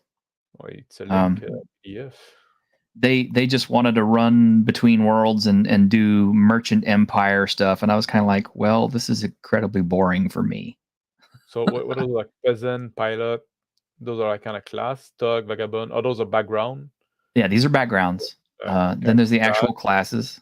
Yeah, you have your expert, psychic, okay. warrior, adventurer. So those are pretty much the same as in Worlds. Right. Yeah. And then you get your actual foci. Let's see, like armsman, close combatant, gunslinger, Hacker. snipers, star captain. There you go. Starfarer. Okay, so you made that like as foci. Yeah, kind of. And of course, there's unique gifts. But yeah, like star captains can get lead, and they get extra command points at the start of their turn. And the ship they captain gains bonus hit points equal to 20% of its maximum at the start of combat. And so it is made like for like the old party is probably going to be on one ship. The captain is going to do some action that's going to give a command point and give some bonus on the ship. I can see where they're going. But I think they also do have dogfight level ship combat. Let me take a look at some of their ships for you. And keep in mind, they have rules for building more ships too. Let me see. Where am I going to find that? Yeah, this also has rules for Xenos. It has rules for True AI and True AI as a class. It has rules for playing robots or synthetics. Or entire transhuman campaigns, if you wish, which is kind of cool. Space magic, yeah, starships, building, combat, sea space combat, example starships. Here we go. So yeah, it has strike fighters. Yeah, okay. So you can do dogfights, although they only have 8 hit points, so they can't take much of a punch, but. It is what it is. I mean, considering each one of these things has... They got their own AC, so basically like your ship becomes the character at that point when you're in dogfight. And your skill is kind of like, +2 or whatever like that. So it's added into whatever rolls you're going to make. But yeah, it's got like Reaper batteries and stuff like that. Shuttles, free merchants, and then they get bigger and bigger. Now, I'm pretty sure that I haven't actually seen it in this because, like I said, we haven't run any ship-to-ship combat, so I can't say much to this. But I'm pretty sure that the hit points on a starship are different from the hit points on a character. So, yeah, like you won't just like punch a ship and blow it up. Yeah, you can't just shoot it with your laser pistol and bring down a fighter. I don't think. At least I would hope not, because that would be really bad. But it does have some pretty robust vehicle combat rules in Stars Without Number and Cities Without Number. Yeah. And are they fast paced enough? Do you feel like the speed and the... Well, honestly, yeah. I mean, I like the way that Crawford's games run because the hit points tend to be on the low side, both for the characters and the monsters and stuff, and for the vehicles and stuff. So you kind of avoid that damage sponge problem. Yeah. That you get with a lot of other games. Yeah. The problem I often see in RPG, like with the vehicle combat or like ship combat and stuff like that, it's supposed to be very dynamic, where you're supposed to have like a lot of action, like a lot of movement and stuff like that. But like oftentimes, like almost like the opposite effect that you have, like the whole thing like slow down to a crawl, and now So I would be curious to see somebody that can solve it right, but it's rarely done.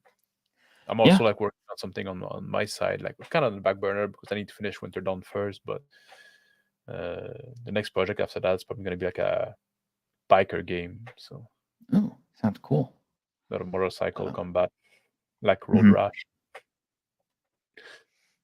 So yeah, there you go. Yeah, that's interesting. Like to be honest, like I don't think there would be really my thing, because I'm not like I'm not the biggest like D20 kind of guy, like those kind of like D&D kind of OSR kind of clone. Like I find like the D20 is too swingy. Like I prefer like more like dice pool stuff like that. Or well, I'm a big Pendragon guy as well, which Oh, uses yeah. D20 but in a different manner.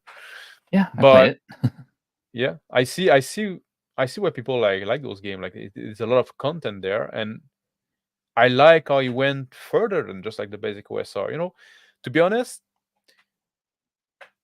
now it would come back to the price. You know, like if they were like, I would want to have those games, but not for over $100. Yeah, after Yeah. your shipping and stuff, I can understand. Yeah, and then the conversion to Canadian pesos. Yeah. Yeah. It's sometimes like I don't know. Sometimes it's those things that I tend to evaluate in that way. You know, like yeah, I would like to have that, but I would be willing to pay maybe like 60, 70. Yeah. Well, Yeah. But it's mainly like I think like the game seems to have a lot of value. They're just not quite in my niche in what I like. So it's just for me, but I can totally see like with somebody that isn't to that, like yeah, man, they seem to be a lot of stuff there, very dense, a lot of information. Yeah. Yeah, like you said, the war with a number KS is 80. Yeah, but that's 80 US. And then I'm in Canada, so you have to do plus 25% to that. Plus we have to do plus 12% because of a import duty on books in Canada. Plus the shipping in Canada is fucking insane. It's probably gonna be like $25 or $35. It is high. Yeah. Oh yeah, man. Shipping to Canada like nowadays, like since the COVID thing, like it's prohibitive. That's also why I never had like OSC, those games like that. Like just like man, it's not that I couldn't afford them. It's just that I want them, just not that much. I almost wonder if it wouldn't be cheaper for you to, you know, like just buy the PDF and then just take that to a printer and have them, I print and bind it. I can actually like I could actually like do that here because I do have like a commercial printer. Well, see, there you go. I do like real like binding. Like this one is a work in process, you know. So yeah. Well, that's your option then. I would totally do it if you're interested in them then, and you're worried about the price tag. Maybe that's what I'll do. But or the other option I could always have something. Well, I'm moving soon, so that's not gonna be an option anymore. But like sometimes I get some things shipped in the US and just go across the border to get them. But the thing is like, no, I need to find somebody else to do it because like I got caught once. Well, I guess the trick then would be you get somebody you could trust over there that's close to the border, and you get them to get a POD or whatever and hang on to it until you come pick it up. Yeah, that's what you have to do. Or you get like you get a native. Sometimes you get like native guys. They can cross the border with stuff without being bothered. So sometimes sometimes they can do us favor. Algonquin smuggling a bunch of Worlds Without Number books, a bunch of RPG books. Yeah, it's, yeah. I guess they're Iroquois, but I guess the Iroquois are part of the Algonquin. I guess Ironcast or maybe I don't know. Yeah. But anyway, you know, like I said, I'm not able to answer every single thing about, you know, all of them, but I've played them all pretty extensively, and except for Stars Without Number, and I know them pretty well. That was a very interesting overview, and well, you didn't answer a lot of my question. Like I said, like for maybe like Stars Without Number a little less, but like I'm coming out of here like much more informed than I am. Like I had no idea it was like a D20 game. I thought they were using their own system and stuff like that. I had no idea it was that close to the OSR movement. But I'm also happily surprised that it's not that close either. You know what I mean? It seems to feel it's different enough. Medium. Yeah, exactly. An interesting like kind of like midway point. You know, you bring something like, because that's something too with OSR. I got a bunch of here, and sometimes like I see like, oh, a new OSR. I say like, well, you know, I can't have enough. What do you bring to the table new? Like Mac Whittle from the basic expert. I think it is different enough that is interesting, just yeah. by the setting being so unique, and just like the sacrifice, the slave for level, for XP. I think that's it seems silly, but it's changed the way you play the game quite a bit. Just this one change in rules, it changed the way you Yeah. approach different situation. So I think that's that. So I back this one. I think it's interesting enough. Yeah, I did too. Yeah. But yeah, like I'm glad that Malaki found use in that and decided to go back the World Without Number kickstarting. I don't think it's gonna be for me though, but I appreciate you helping me make a proper decision. Like Sure. Yeah. Sure. No, I'm happy to talk. I honestly love to talk about Crawford games. It's not so much because I'm a fanatic about him. Yes, I think the guy is really super duper smart, but I also like how every time I have had a problem or a consideration, it's usually in his book somewhere. Yeah. No matter what it is, it's like he thought of everything. Yeah. Scarlet Heroes, that one you sold me quite a bit more on it actually, because I do see the use when you're just like a small group. But maybe if you say with the heroic edition of World Without Number, maybe I have to consider that. Maybe I don't know. Maybe I have to think twice about it now. Yeah. Well, again, all his stuff is pretty much free. All of his quick starters and all that. It's just, if you get those, you are missing out on a big chunk of some of the bonus content. Mm-hmm. But he leaves you enough in there to where he leaves you a totally playable system. Yep. So you could always, just pick up all the free editions, and just use that stuff. Is that are those systems like one of your go-to when you want to play something? If you want to start a new campaign, is that like usually what you're gonna gravitate towards? Me, yes. And just to give you an example, over last summer, I picked up a whole bunch of new OSR games, and I told my players were pissed at me because I told them, I said, look, I have a bunch of new OSR games. Here's what I want to do. I want to run 3 sessions of every OSR game that I bought, and I want to see how they play. And my rules were like, okay, I'll give you levels every time we play, so that we can kind of simulate what happens at every level and how it plays differently at every level. So we started with Castles and Crusades. We liked Castles and Crusades. I really loved it more than my players did. My players just kind of thought, it's kind of like, just the old stuff, but with a new twist. Yeah. I really enjoyed it myself personally. Then we did like Amazing Adventures. We did Hyperborea. We did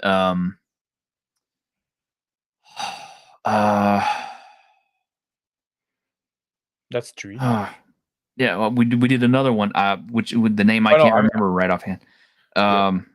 Then we did Scarlet Heroes. We did Worlds Without Number. We did Stars Without Number. And most of my players were. Oh, and we did Godbound. Most of my players really like Worlds Without Number. So far, I think they're enjoying Cities Without Number. Just because I think the fact that the characters aren't cookie cutter. And keep in mind, these are guys who are pretty diehard D&D 3.0, 3.5 people. Yeah. So they want like ultra crunchy mechanics. They want ultra powerful characters with lots of feats and all this other stuff. Yeah, I could see how they would be like they would say like, you know what, World Without Number like seem to not go all the way to that, but close enough that you'd be satisfied those kind of player. Yeah. What do you when you go outside of like D&D? What do you play? When you go like in more like if you say like, you know what, I'm tired of this fucking D20. I want something. I like Vampire V20. Already? What? Yeah, I like V20. I'm a friend of Mark Reinhagen. He's been on the channel a couple of times. I'm hoping to get him again this month. Yeah. If I do, I'll invite you. No, I played a lot of I played a lot of like Vampire back in the 90s, Me but too. then I moved soon to Werewolf, which was more my jam. Oh yeah. Those big airy beasts that are I aggressive and violent. Well, I loved I Werewolf until you got into all the Gnosis and all the Umbra and all that other weird shit, and then it's just kind of like I like that too. I like that too, Okay. actually. I like the wall with the Umbra and the Penumbra and stuff like that. I thought it was cool lore. I thought Vampire were like too emo, like I was like more like a rough edge myself, Okay, So, well, yeah. yeah. And then I never have been able to really understand Mage. I've got every version of Mage, and I still can't understand it. And I thought Yeah. Changeling was a good idea. It was just kind of a little bit too late. Yeah, for me as well, and also like I was back in the day, I didn't speak like I was still young. I didn't speak like English that well, so I was oftentimes limited by what was been translated in French, and also what made its way all the way up north where I was. We Mhm. didn't have the internet, we didn't have like an online shopping back then, so there's a lot of games that escaped me. Like I never played anything Palladium because Palladium, like we didn't even know it existed, didn't make us, didn't make it to us. So. There was also this limitation.